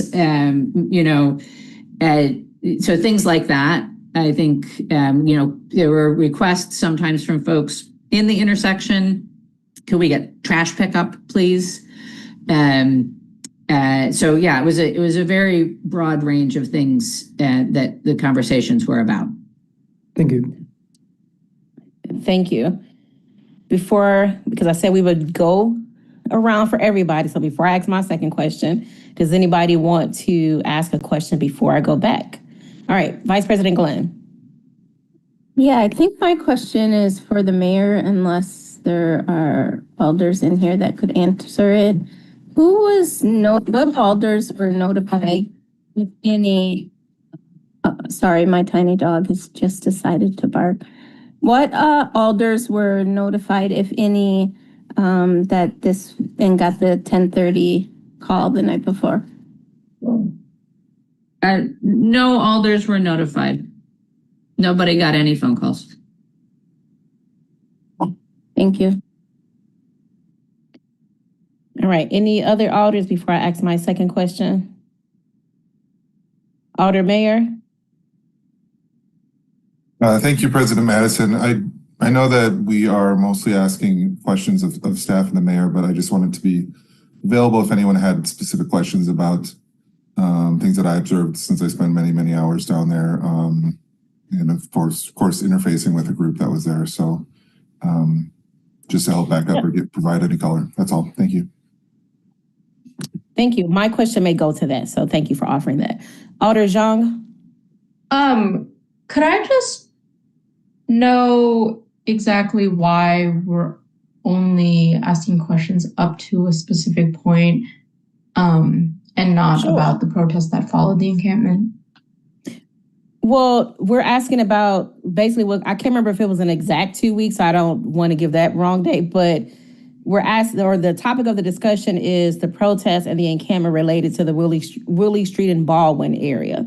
So if it fits within there, then that's fine. It's not, I'm not sure if I understand your question correctly, but we're trying to stay within that window. Does that make sense? Or am I not yeah. But in the time that has followed, there have also been protests. I'm wondering why we're not able, or that's not within the scope of discussion. Yeah, because personally, the protests seem to be ongoing, and I needed to provide a window of what we're covering. So it would have kind of been difficult to say, let's add what happened yesterday, for example, what's happening might have happened this morning. So I was trying to find a window that we can use, one for Legistar, one to give a scope for both staff and other alders. Does that make sense? Yes, thank you. Okay. All right, anybody else before I ask my second question? Just to stick to what it said. Okay, so my second question is, again, really just going back to the overnight process. So I did receive phone calls from folks who were spending time in that area. Some of them were more focused on like the peaceful daytime activities, like maybe it's art, maybe it's like circles, that sort of thing. Some of it was related to what was happening overnight and maybe asking me about resources to refer people to. So I now understand that public health was not providing on-site kind of harm reduction. Then were there any contracted partners contracted to be there overnight or stayed overnight or came overnight? I'm guessing it was a no, because some of the emails we were receiving were saying like, hey, there's nobody here to kind of like help facilitate this. This thing is happening. I'm not sure what to do. Yeah, President Madison, I'm not aware of anybody who was there overnight. In terms of, our contracted partners that we ask to play a role, and Director O'Keefe can speak more to this if I go wrong, but we did ask the folks who do outreach to people experiencing homelessness to be down there during the day to check on folks experiencing homelessness, to potentially offer them hotel vouchers or other services. So that, in terms of agency contracts that we have, is all I'm aware of. I do know that it's not an agency contract, but I do know that the county did ask the Behavioral Resource Center to have information down there. I'm not sure if there were staff down there from the county also, but that's the only other thing that I'm aware of. But Director O'Keefe, do you have anything else to add there? No, Mayor, just to confirm that the outreach teams were there into the night, but not overnight. Gotcha. And then just a quick follow-up. Outside of the county, public health, contracted partners, were there other agencies that we might have missed? I'm just curious on, just in general, over those couple weeks, who was there providing resources or services? Like out of what we've already mentioned, like CDD, public health, the county's behavioral health folks, is there anybody missing?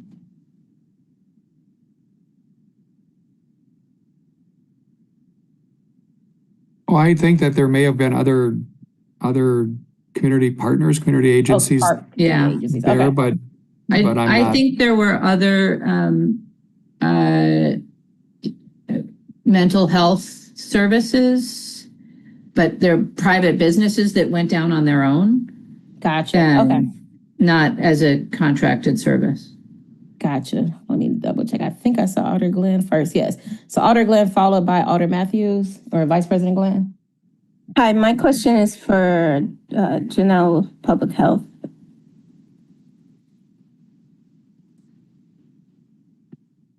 Hello. So my question is, why wasn't the violence intervention team allowed to go down and do community violence intervention prior to being asked or told to go down there the day of the encampment being disassembled? So Alder, as I think you probably might know better, more than others, the violence intervention team has been, I would say, building the ship as we are flying it, and have not included in our response to what we frame as state-involved or government-involved violence, and therefore was not within the criteria that we use to deploy our team in the moments after the shooting. And then why were they down there during the disassembling? I will jump in, and I think others may also have things to add, but we were asked to, I think my understanding is well after the planning had been underway, we were asked to come in to support de-escalation. Where's my big dog compared to your little dog? And had to be very thoughtful in what that might mean for us as a unit, a program, and agreed that there was opportunity for us to be present to support de-escalation, to support hopefully minimization of community harm, and to really think about opportunities for community healing at that point. Thank you. Just one quick follow-up to that. What is the difference between not being involved in state and violence before or after? I think where we have an emerging set of criteria for how we would deploy the team, and what we have been built upon has always been to be responsive to interpersonal conflict and violence that may arise from that, whether that's acute and or whether that may have some history behind it. And that has never included responding to situations that occurred on the 22nd. And that has just been the practice and how we have evolved as a unit. Veronica or others, would you like to? Veronica, do you have anything to add? Not really. I mean, we were there with the whole purpose and intention to support the community and try to reduce any further harm done to community. And that's exactly what we did. Thank you. If I can, President Madison, I wanted to add one sort of larger context to that. And I think that very much support what Director Heinrich and Veronica are saying. But I may be a little bit of a broken record here, but I just keep coming back to the theme of that we were trying to find any possible way to not lead with a law enforcement response. And it accordingly, if you're looking for people who know how to do de-escalation, there are people who are formally trained in that, who live in public health. And then there are other people who may be good at that by virtue of their jobs and in other city agencies. And I think, in a sort of forward-looking way, one thing that the council may be interested in is that as a result of this experience, I have a very strong desire now to make formal de-escalation training more available to a broader range of city staff, both because I think a number of the types of jobs that our city staff do are increasingly requiring de-escalation just in the course of their normal job. So whether that's somebody who is at the front desk of the clerk's office or the assessor's office, or whether that's a building inspector who's going out on site, or whether that's a park ranger, I think we have a number of staff who could use de-escalation training in the course of their daily jobs. And we are also, I would say, having a preliminary conversation about what it might look like to have those skills in a broader range of city staff so that they could be used in situations that are a little bit more of a crisis.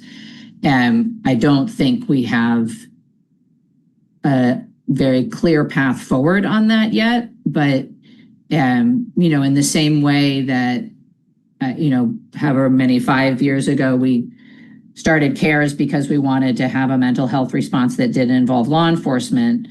I'm interested in exploring ways to have a de-escalation response that doesn't involve law enforcement. So I think, welcome the conversation around that, but I think it's maybe useful for the council to know that that is one thing that's come out of this, and that those are conversations that we're beginning to have. And I just wanted to add that as difficult as this was for our team, we count with a group of people that are really trained in this area of de-escalation and experience working in many different other scenarios as well. So we were able to handle the situation. That we were fully at capacity to do this? No. However, we made it work. It took some time to get the community to trust us and to work on our side to support them in the way that they needed to be supported during this difficult time. Again, we were asked to be there with the sole purpose to de-escalate and support the community. Thank you to each of you. All right, so we have Alder Matthews, followed by Alder Pritchett, followed by Alder Lieberman. Alder Matthews. Thank you, President Madison. This is a constituent question that was sent directly to me, but also I think to all alders, but I didn't submit it to you, so I didn't see it in the list. So, quote, this is for the mayor. The people who are at the vigil site are your constituents and members of our Madison community. Why didn't you come down and talk to people at the vigil site and attempt to find a solution that didn't involve more police violence, unquote. And I think they mean personally, because obviously we know your staff was there. Yeah, thank you, Alder Matthews. I think I've spoken already to the conversations that staff had and the fact that we did try rather hard to find a different solution unsuccessfully. As to why I personally didn't go down there, it was for two reasons. And I think I've said this publicly before, but first of all, it's not about me. It shouldn't be about me. And if I went down there, it would be about me. And I think we saw when other politicians went down there, it became about them. I don't like that.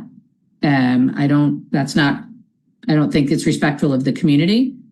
And so I chose not to do that. And then the other reason was that honestly, I was flat out 12 hours a day trying to manage the crisis. And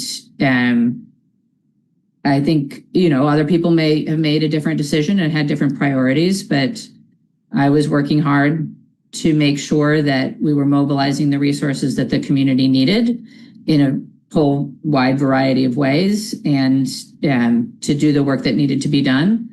And I felt like that was more important than going down to be seen. Again, I didn't want it to be about me. I didn't want to go to be seen.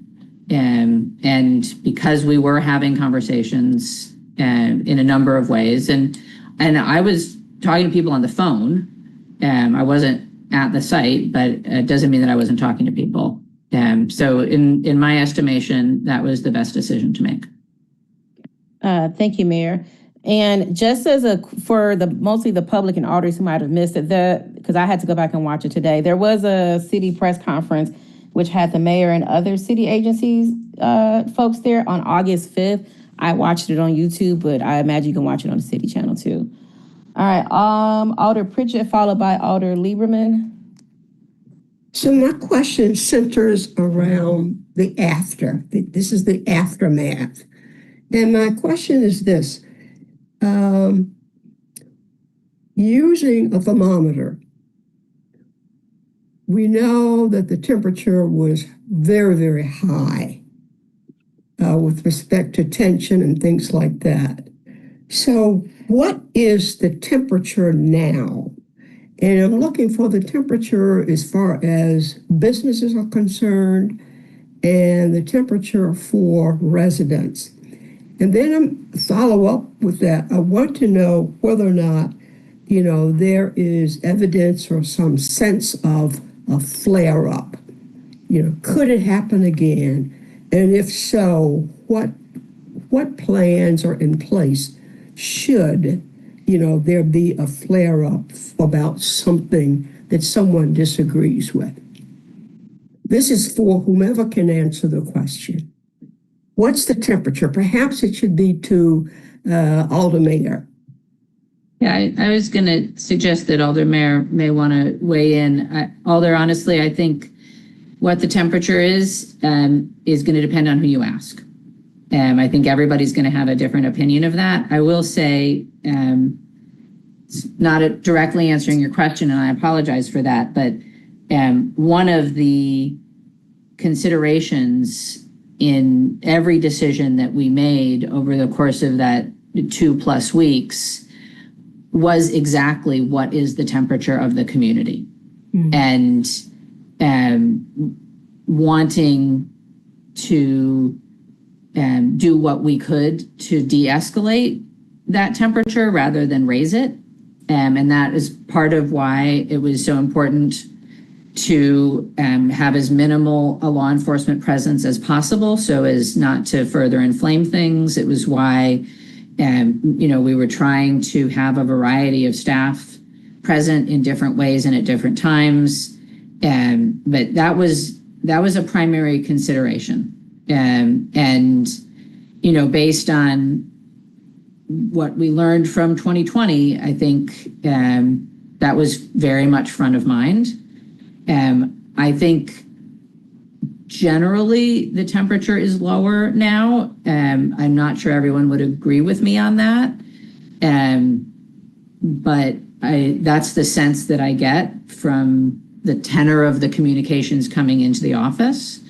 I think to your point, that can change. Any number of things could change it. Obviously we have thought about that.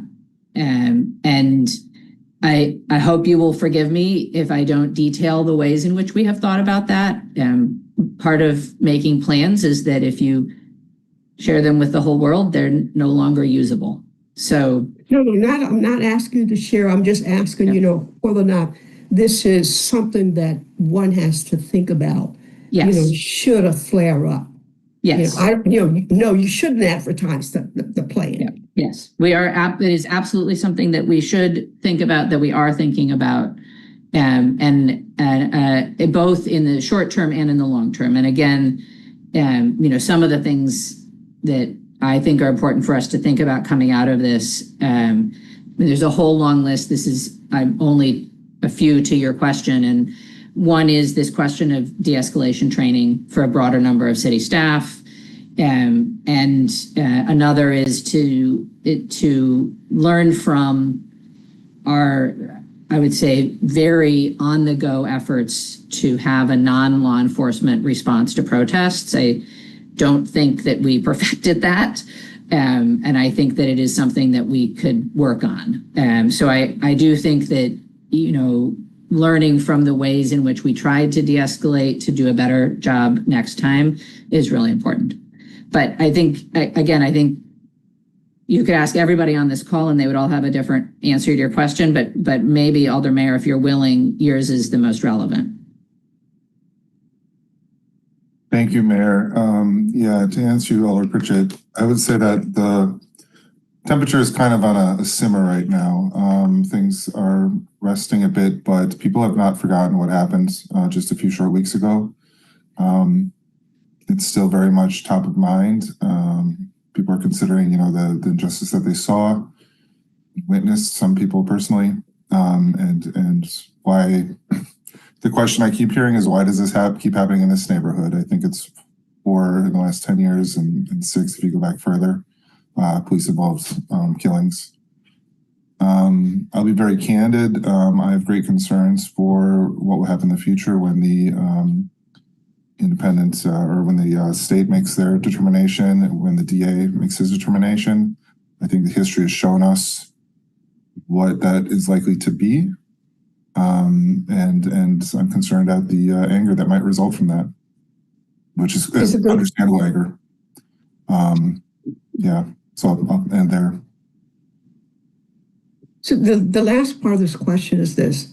If you had to use a scale from 1 to 10, and we're going to, what I'm looking at or thinking about is trust. With 0 being no trust to 10 being a level of trust. Where is trust at this point in time? Trust is as far as the residents, and trust as far as businesses. Trust for who? Trust with the city? Trust in general. Where is trust now? Within Willie Street, Baldwin, the entirety of Willie Street especially. I'm sorry, I don't quite understand. You're saying trust with... Who do you trust? I guess I'm not quite sure how to answer that. No. Is trust a problem there? And just to clarify, trust...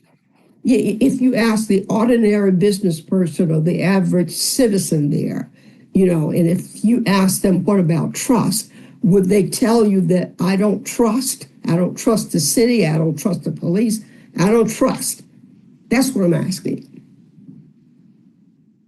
I suppose it's all over the board. I couldn't give you one number. I mean, if anything, this whole experience has showed how people react differently to one event and react differently to what happened before.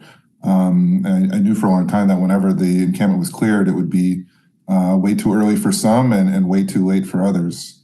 Mm-hmm. And so people are all over the board with how they see the city's response, how they see the protesters' actions. It's all over. So it's like quicksand. I couldn't possibly give you a single response to that. Okay, thank you. Yeah, sure, thank you. Thank you for the question. Mm-hmm.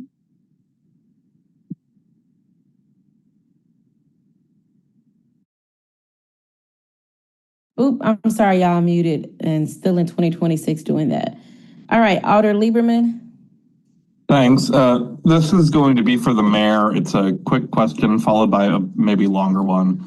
I've received concerns from some constituents who had heard that the city had told community partners, specifically churches, a different timeline for the clearing of the encampment.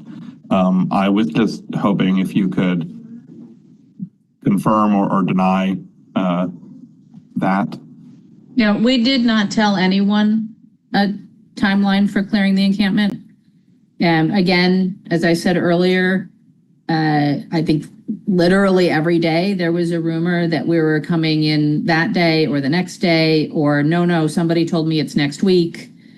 It's going to be Wednesday. It's going to be Friday. It's going to be, I mean, I know people heard a lot of different things, but we did not ever give a time frame.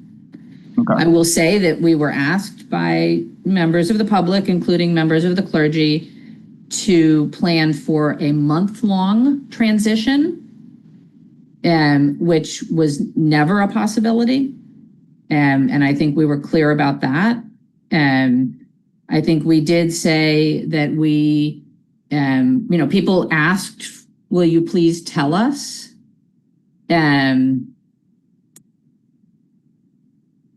Tell us when you're going to come in and give us warning, give us a heads up. And I mean, I think I spoke earlier to why we didn't do that. We didn't say that we would do that. We did say that we would be clear, when, not specifically we were going to go in, but when we thought that it was untenable. And I was saying daily that the situation was unsafe, that it needed to come to an end, that I was asking people to leave voluntarily. And so I think we were communicating fairly clearly that it was time. But because we wanted to do this in as safe a way as possible, we did not tell anyone what the time frame was. Thank you. And then I just was hoping if you could characterize the conversations you've had since the encampment was cleared with some of those communities and groups like the churches, especially those that are very prominent in Madison's Black community. So I think myself and members of my staff have had a number of conversations with leaders across the community in the aftermath. I don't know that I could, sort of sum those up briefly. I think I would say I think some folks understand that it was not a tenable situation. I will say that when asked, people have when we, myself or members of my staff have asked, what would you do? People have said, I have no idea. And I don't know what I would have done differently.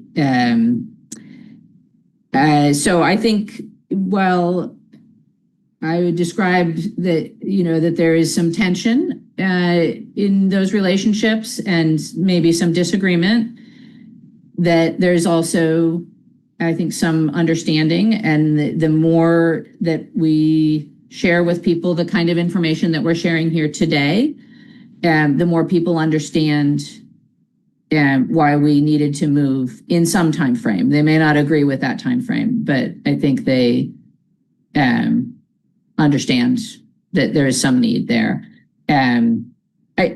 Somebody said this earlier, but I think maybe President Madison said this earlier, but I think for folks that were at the intersection the first day or two, or only during the day, got a very different view of what was going on than folks who were there overnight. And I think that, or folks who never went down to the intersection and only heard about it second or third hand, or from social media, did not have a complete picture. And, when we share more information, I think people get a more nuanced view. So I don't know if that answers your question, Alder. I think for the format we have now, that answers it. Thank you. Thank you. Okay. I have, I think a quick, or it's probably just really to help me understand and clarify for myself. Earlier, I think Chief Ty or the police chief answered about the log, like you kind of gave like a rundown of the logs for the fire. But I'm just thinking about something the mayor just said, and I said earlier about that overnight versus during the day, where I was personally finding it a challenge on how to refer folks, because there were just folks reaching out, and it wasn't stressful to refer them, but making them feel confident in where I was referring them, that they were going to get a reply, if that makes sense. And so I'm curious, I'm not necessarily looking for like this happened, you have folks overnight, these things were happening, but more so to help me think about what has to happen to allow us to plan for this potential to happen in the future. So I guess I'm curious for maybe the fire chief and for MPD, whereas we were getting emails about what folks were witnessing or happening upon overnight, were those residents also making phone calls about what they were seeing? Or this might also be for Alder Mayor too. I'm just curious, outside of residents emailing us and for some of us getting phone calls from folks who were present overnight or during the day or leading to overnight, how else were those challenges recorded, if that makes sense? Well, they're really asking about residents like calling 911 or? Yeah, because there were like a bunch of different kind of calls. Like there was, I remember an email we got, and a person, I think they recounted that it was like 2 or 3 o'clock in the morning. So. Chief, Assistant Chief? Yeah, I mean, we certainly, and I'll let Chief Carbon respond as well, but I'm not sure the time frame you're talking about, but we had a variety of command posts set up in the days after the officer involved shooting, and then with the encampment. And so, and there were a number of times where people did call 911 to make complaints of a variety of things. And I think that we certainly, investigated a variety of things. And there were a number, I know that the drones were mentioned earlier, but there were a number of times that we were able to, we had 911 calls of, I think, trying to get the police to go into the area, almost like a swatting type call, where we were then able to send the drone up and make sure that stuff wasn't occurring, because we were trying to police that area very intentionally, understanding that what the protest was about and people's fear and trust with the police, that we really wanted to keep the police out of the area as much as possible, but then also balancing if there is a true emergency where we need to potentially provide aid. And so, yes, we did. So a long answer, but there were a number of 911 calls to the encampment throughout, and we can certainly get you more precise information over time. Yeah, I'm really looking forward just to understand what was reported to us, but also just in general, like not questioning whether or not things were happening, but just to everywhere I can look to figure out what was happening. And then my follow-up, I don't know that I'm really looking for an answer. It's more so, again, there were folks who were hitting me up about what kind of referrals, like a lot of it was around hotels Davey, I'm sorry, were you going to answer that, or Alder Mayor? Yeah, thank you, President. So I was just going to give 2 examples for you that might help too. During the first weekend, there was the heat advisory. There was a gentleman who passed out, and people called for 911, and fire rescue was able to drive up to the south end of Baldwin and come in with a stretcher and get him out in a reasonable amount of time. And of course, we know about the incident with just say troublemaker who came in and started fights, and protesters did call police to get him out of there too. And I think that resolved as well as it could have. Gotcha. So just those 2 points. Yeah.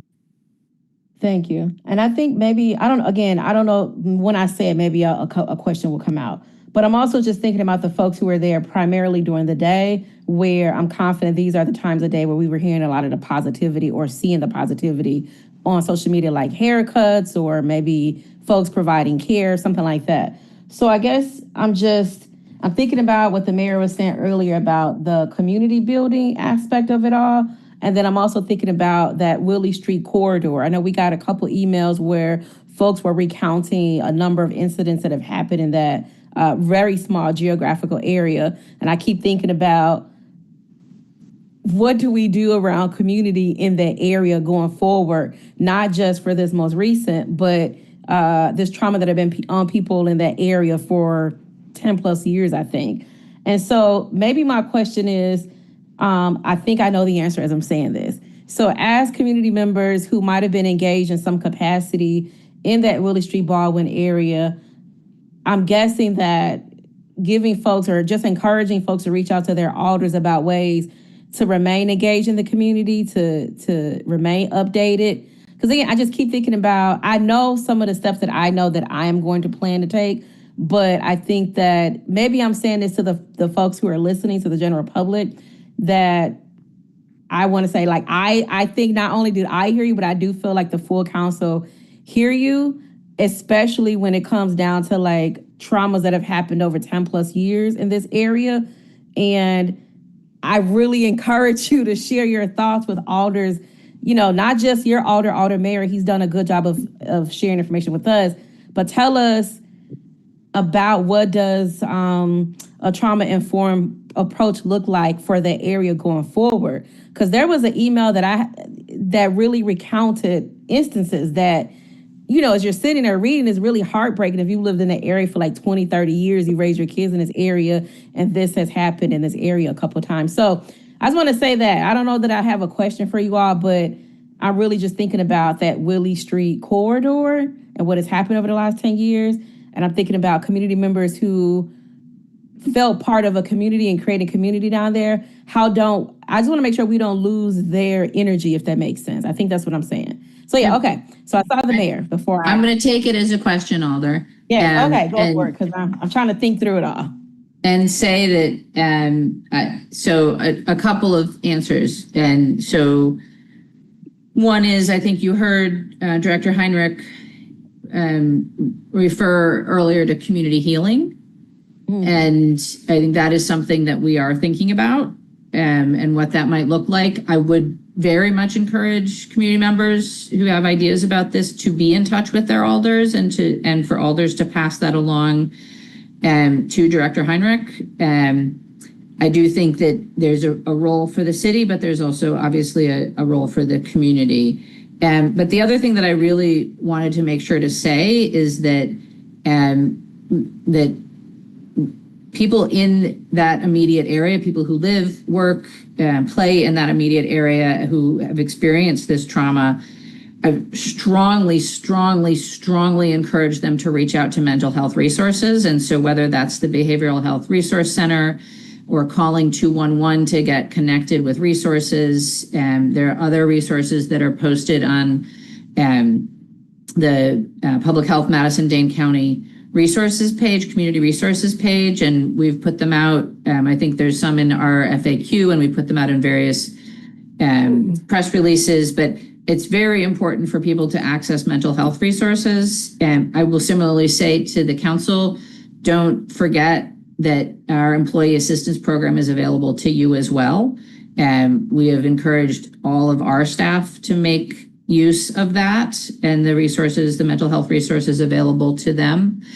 And through that, you all also can access that. So it's just really important for folks to take care of themselves and to reach out and get the help that they might need as part of that healing process. It's not the only thing, but I think it is an important first step. And then again, I think there's a larger question for the city, but also for the broader community on what supporting that neighborhood looks like in the long term.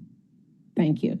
Okay, just to give the alders who have their hands up, just as a quick warning, it's 7:36. I'll give another warning at 7:55. So we have Alder Pritchett, followed by Vice President Glenn, followed by Alder Mayor, followed by Alder Matthews. Alder Pritchett.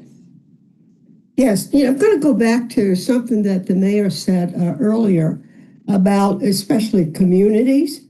And I look at this particular incident as a pop-up, okay? I mean, it was spontaneous. Everyone kind of came together.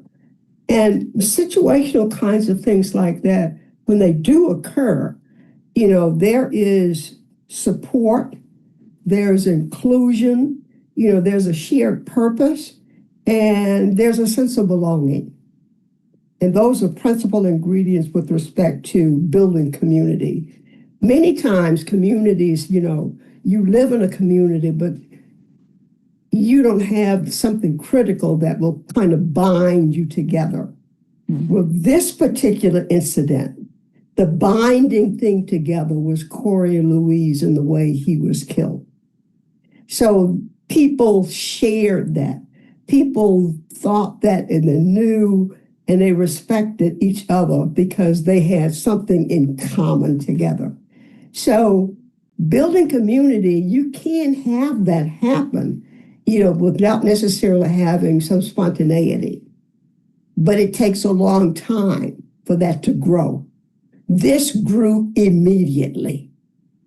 And therein lies the difference between the two in terms of how do you go about building community, especially one that's going to be long lasting. There has to be a situation where support is needed, inclusion is needed, as well as a shared purpose. That's all I had to say. Thank you. Thank you, Alder Pritchett, Vice President Glenn, followed by Alder Mayor, followed by Alder Matthews. Thank you, President Madison. This is for Assistant Chief Ty. Is he still on here? Hello. Question. We got a lot of emails in regards to like the day after and the weekend that followed around arrests. There was a lot of videos out arrests for jaywalking, crossing the street. Can you talk a little bit about that and then kind of follow up with like where do you put your level of de-escalation? We've talked a lot about de-escalation. Where is the level for police at for de-escalating this? I've seen so many videos of these very hot moments pop up around Madison. So if you could talk a little bit about that, I'd appreciate it. Sure. So yeah, I mean, I think de-escalation is something that we always want to lead with. I think that using our ability to communicate professionally with people, to explain the reasons for what we're doing, why we're doing it, before, during, and after any police call or any arrest. I mean, that's always best practices, not just for the Madison Police Department, but frankly for policing throughout the country. That's always the best practice, and it's something that I think we certainly strive for. I think that there's always opportunities to improve in any interaction, in any police call for service. That in our profession, in anyone's profession, you can always look at ways to improve. But the standard is to de-escalate, to explain, to know the laws of why we can do things, and to follow our SOPs. And so to answer your question, I think that the arrests for standing in the roadway, obstructing the roadway, those kind of arrests, I think that this is a unique point in time, in the sense that we really, after the efforts that were put forth to reopen that intersection, and frankly, I think at the request of a lot of businesses that were hurting, a lot of people that lived in the area that were hurting, and wanted to have the intersection back to the free flow of traffic, and so that those businesses could reopen. That put us in a unique situation where we just were not in a position that we were going to allow people to sit back in the intersection and obstruct the roadway. And so that being said, still trying to do those good verbals, still trying to partner with our other city agencies that were out there. Public health was out there, other community partners, trying to continue to dialogue with people and work with people and explain where you could protest, that you could be on the sidewalks, but that you just could not be in the roadway. And so we efforted to explain that with community partners, getting police out of the area as much as possible. We experimented with a variety of techniques of having police not visible, watching the areas for cameras, trying to have like I said, our other partners from violence prevention, other city agencies, community members trying to dialogue.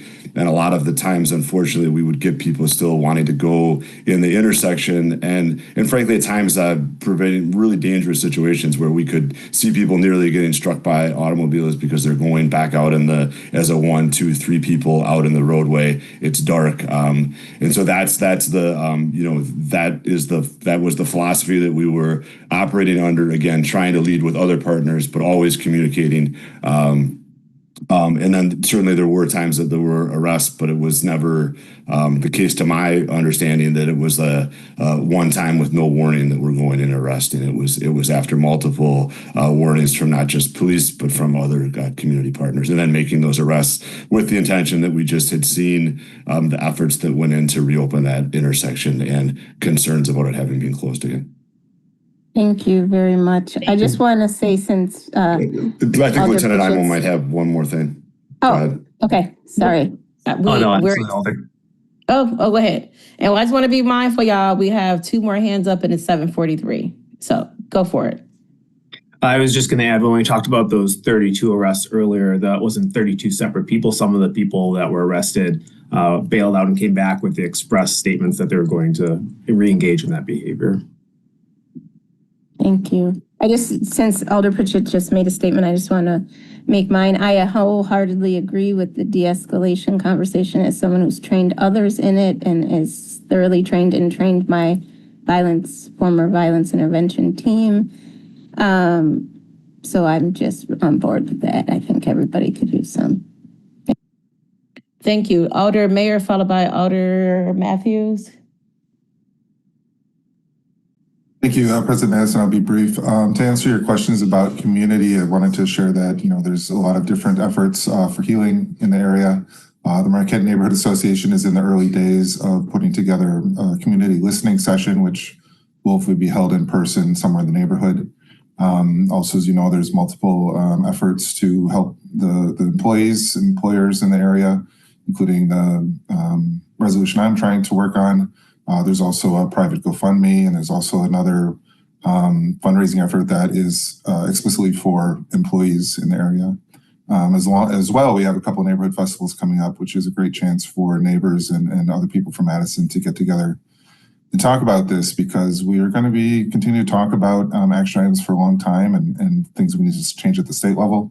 We're not done talking about the previous police killings that happened, Tony Robinson and others. So this is something that will continue on, but I think I can say that the community is headed in the right direction. Thank you. Alder Matthews. Thank you. I think this is a question maybe for Assistant Chief Ty. You mentioned there are 1,100 pages of police reports so far for the response.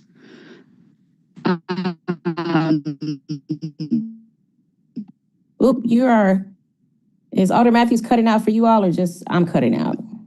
Okay. Alder Matthews, if you can hear me, you are cutting out. And that there is work. Alder Matthews, you cut out. So is it better now or no? Yep. So just start over, because it cut out pretty much with the substance of your question. Oh, wait. No, not leave, but oh, okay. I'm turning so just start your question over. That helps. It was mentioned there's 1,100 pages of police reports currently, and that there's work being planned or work being done on an after. Am I cutting out again? No, keep going. Can you hear me? Okay, sorry. On an after action report. So I was just wondering, and this might be too much, and I'm sorry for that, but if everything was to stop today, I guess, or here, it'll be two prongs. In general, if you feel like you could give even just an estimation of how much staff time you think that it'll take to kind of complete that after action work, I guess based on the current situation, and then if that's too broad to ask right now, if it were to all stop today right now, where you think that amount of staff time might come in. Yeah, I'll do my best. I think you were cutting out a little bit during the response, but I think the question was wanting to have a time frame for when we might have after action completed. And I think that, I think that's probably something it's really very difficult to speculate right now, because we included in those reports, that's we've had continued protests and events that have occurred. And so it's all under one big case at this point, similar to what we did in the 2020 protests and civil unrest, where and for that, as you may recall, we brought in an outside group to assist us with the after action, and it was pretty comprehensive. So I think that's, we're committed to doing that and providing community input, but I just think it's too premature to be able to give you a timeline about what that would look like. But I think that's something that the chief is very much committed to doing, and we'll certainly update the council as that moves forward. Thank you. For alders who have not asked any questions, I want to ask again. Do you all have any questions that you'd like to pose, or any comments? I don't want to say thoughts, because I know how you all can go. But all right, Alder Figueroa Cole. Thank you. I have been in and out this meeting with other meetings on the queue, so you may have already answered this question, but for the mayor, currently, are you like having recurring meetings with staff to continue the work of preparing this emergency plan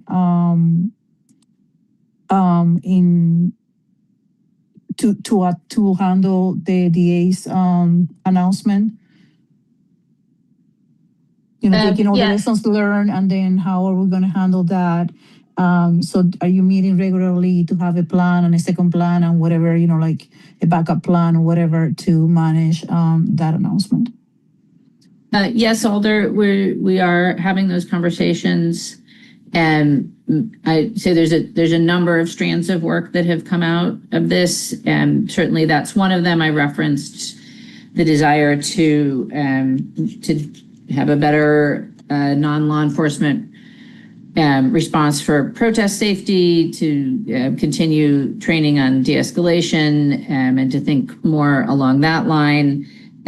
We also, have been, I think, talking about the community healing portion, availability of mental health resources, et cetera. So yeah, there's a number of things that we are, of strands of work that have come, that are still ongoing, and that response to future events is definitely one of them. And a follow up to that, if I may. So for people, I know that the first line of defense is or should be the city partners, the people that the city supports financially. So it is logical to go to them to get assistance first. But for other people in the private sector that may want to participate to be part of supporting the community in times like this, is there a route or way for them to make that known? Do they communicate directly with you, with your office? What would be your recommendation for other people in the community that want to provide their own expertise and services to support the community during these times? Yeah, I think folks should contact sort of whatever part of the city they feel most comfortable with. They can certainly contact my office. They could contact the police department. They could contact public health. They could contact community services. I will say that I know that the United Way is hosting some conversations. So if people feel more comfortable going to a separate entity, that might be one that could hook people into some planning. I think I would certainly welcome broader community involvement. So I mean, like, more, not so much for the aftermath. I mean, like, in order to prepare for the next event. Yes, for that also. Yeah. Okay. Yeah. So is that okay for them to directly contact with you or? Yep. They could certainly contact my office. Yes. Okay. Perfect. Thank you. Yep, thank you, Alder. All right. Time is 7:52. Alder Zhang, followed by Alder Madison, followed by Alder Evers. Alder Zhang. Yeah, this will probably be for Assistant Chief. I just wanted to follow up, why and how are drones a de-escalating tool? Yeah, so I think that in the plainest way is that they allow for observation of behavior and allow for the slowing down of a police response. And so I think one thing that happened on State Street in the days after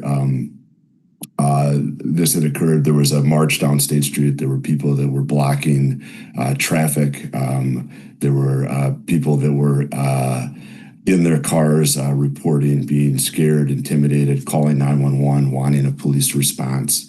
In that situation, we were able to to view the area through drone footage and see that nobody was being physically hurt. There was no property damage occurring. People were certainly scared, but we were able to not send the police in there to deal with the situation, and it resolved without having that camera footage to ascertain that people were safe and crimes weren't occurring. The only way to do that would have been to send police officers, because people were calling 911 asking for help, to send the police officers into that area.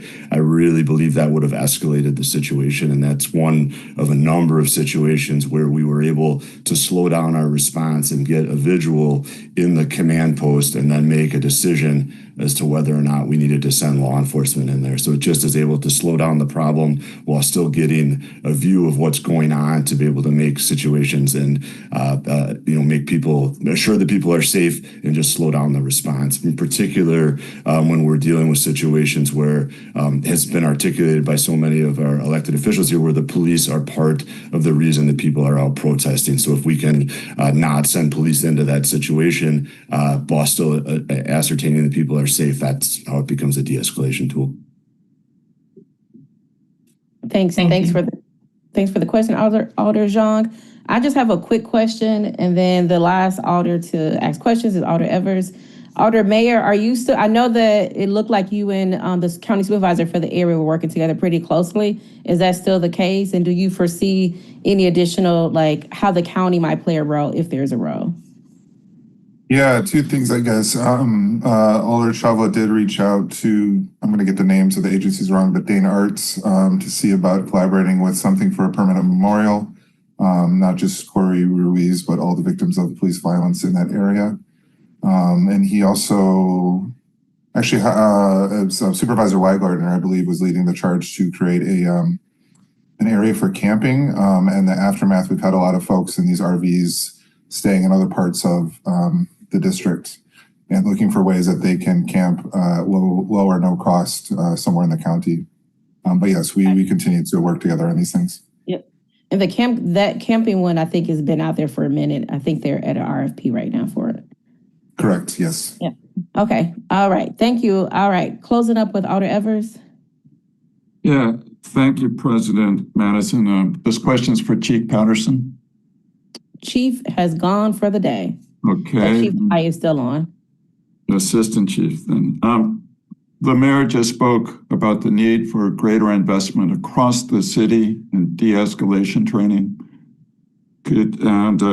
Former Chief Cooper, former Sheriff Mahoney, just wrote what I think to be an excellent opinion piece in the State Journal about needs for that kind of de-escalation training and taking another look at our use of force standards to prevent something like this from happening again. Can you speak to MPD's willingness to ask those hard questions and look at perhaps changing the way police officers are trained to handle situations like this? Yeah, I think we're always committed to improving and examining our policies and the way in which we police this community, and we're always committed to getting community input into that process. I do think it becomes inherently tricky, not tricky is not the right word, inherently challenging responding to potentially violent situations in time compression. And so I think the ability that we can have to slow things down and to think about better ways to police. But I think it always starts with a commitment to more training and better training. And I think that that's something that we've been committed to, but we're committed to improving. You can always get better. And I think that, there's some models out there for just continued review of practices, better after actions on small events, on large events, and just trying to figure out how we can do things better. I think it's a longer conversation to start talking about the specific Supreme Court rules and various state statutes and state training. And so it is complex, but I think we're committed to having the conversation, looking at ways to improve, and always trying to move forward while still acknowledging the trauma that's occurred. Well, thank you. And just to follow up, I think what council members like myself are looking for is not a continuation of the status quo and saying that we'll try to look at it, but a real true commitment working with council and the mayor's office to take a hard look at how our officers are trained in terms of dealing with situations like this, to actually go back and look at it and see what our options are. And I would hope that you will participate with council and the mayor's office in that regard. Yeah, I guess I'm sorry if you heard that we weren't interested in that. We certainly are. I just think that it is challenging to commit to specifics in this type of format. However, I am perfectly willing to have the conversation. And so if I use the word try, please don't take that to mean that we're not committed to continuing to improve. All right. Thank you, Chief or Assistant Chief Ty and Alder Evers. Mayor, were you going to add something? I was just going to say, Alder Evers, that based on the conversations that I've had with Chief Patterson, I'm confident that there's an openness to examining not only the initial training that officers get, but the ongoing professional development and further training opportunities. And I think I imagine that the council will have further conversations about this. And I think there's some national resources that are available to us around best practices with use of force as well. So I think that we are at the beginning of that conversation or the beginning of this round of that conversation. And I do think that there's some willingness to engage in it in a meaningful way. Well, consider this Alder someone who wants to be involved with that conversation. Okay. We are at 8 o'clock, right on the dot. So I appreciate everybody's patience in getting this set up, all the back and forth.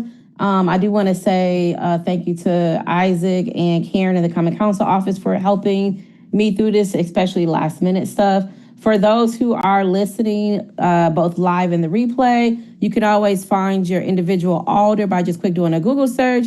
Madison Common Council, find my alder. You just plug in your address and it'll return who your individual alder is. You can always email all alders at allalders@cityofmadison.com. You can also find this on the City of Madison's YouTube channel. And you can also find it by visiting cityofmadison.com/watchcouncil to watch this replay online. You can also just go to the agenda that was posted for today, and you can click on the hyperlinks there. So much thanks to the alders for taking an additional day or a couple hours out of your August, because I know some folks are traveling. We all have other commitments, but I do appreciate everybody, your willingness to join this Q&A this evening. I see Alder Mayor is pointing to, are you in Houston that you're pointing to? Yes. Okay, yes. I'm with, I won't say where I'm at because I don't want anybody to show up there looking for me. But yeah, I don't think this is the last discussion on it, but it was at least an opportunity for us to get some questions asked directly of the mayor's office and various city agencies, including the police department. So you all have a good rest of your night. Happy replying to emails because that's what I'll be doing also this evening. So, all right, everybody, have a good night. Thanks also to IT. Thanks IT because they were also having to pitch in last minute for all of this. So thank you to IT staff as well. So Thank you. Everybody have a good night. Good night. Bye-bye.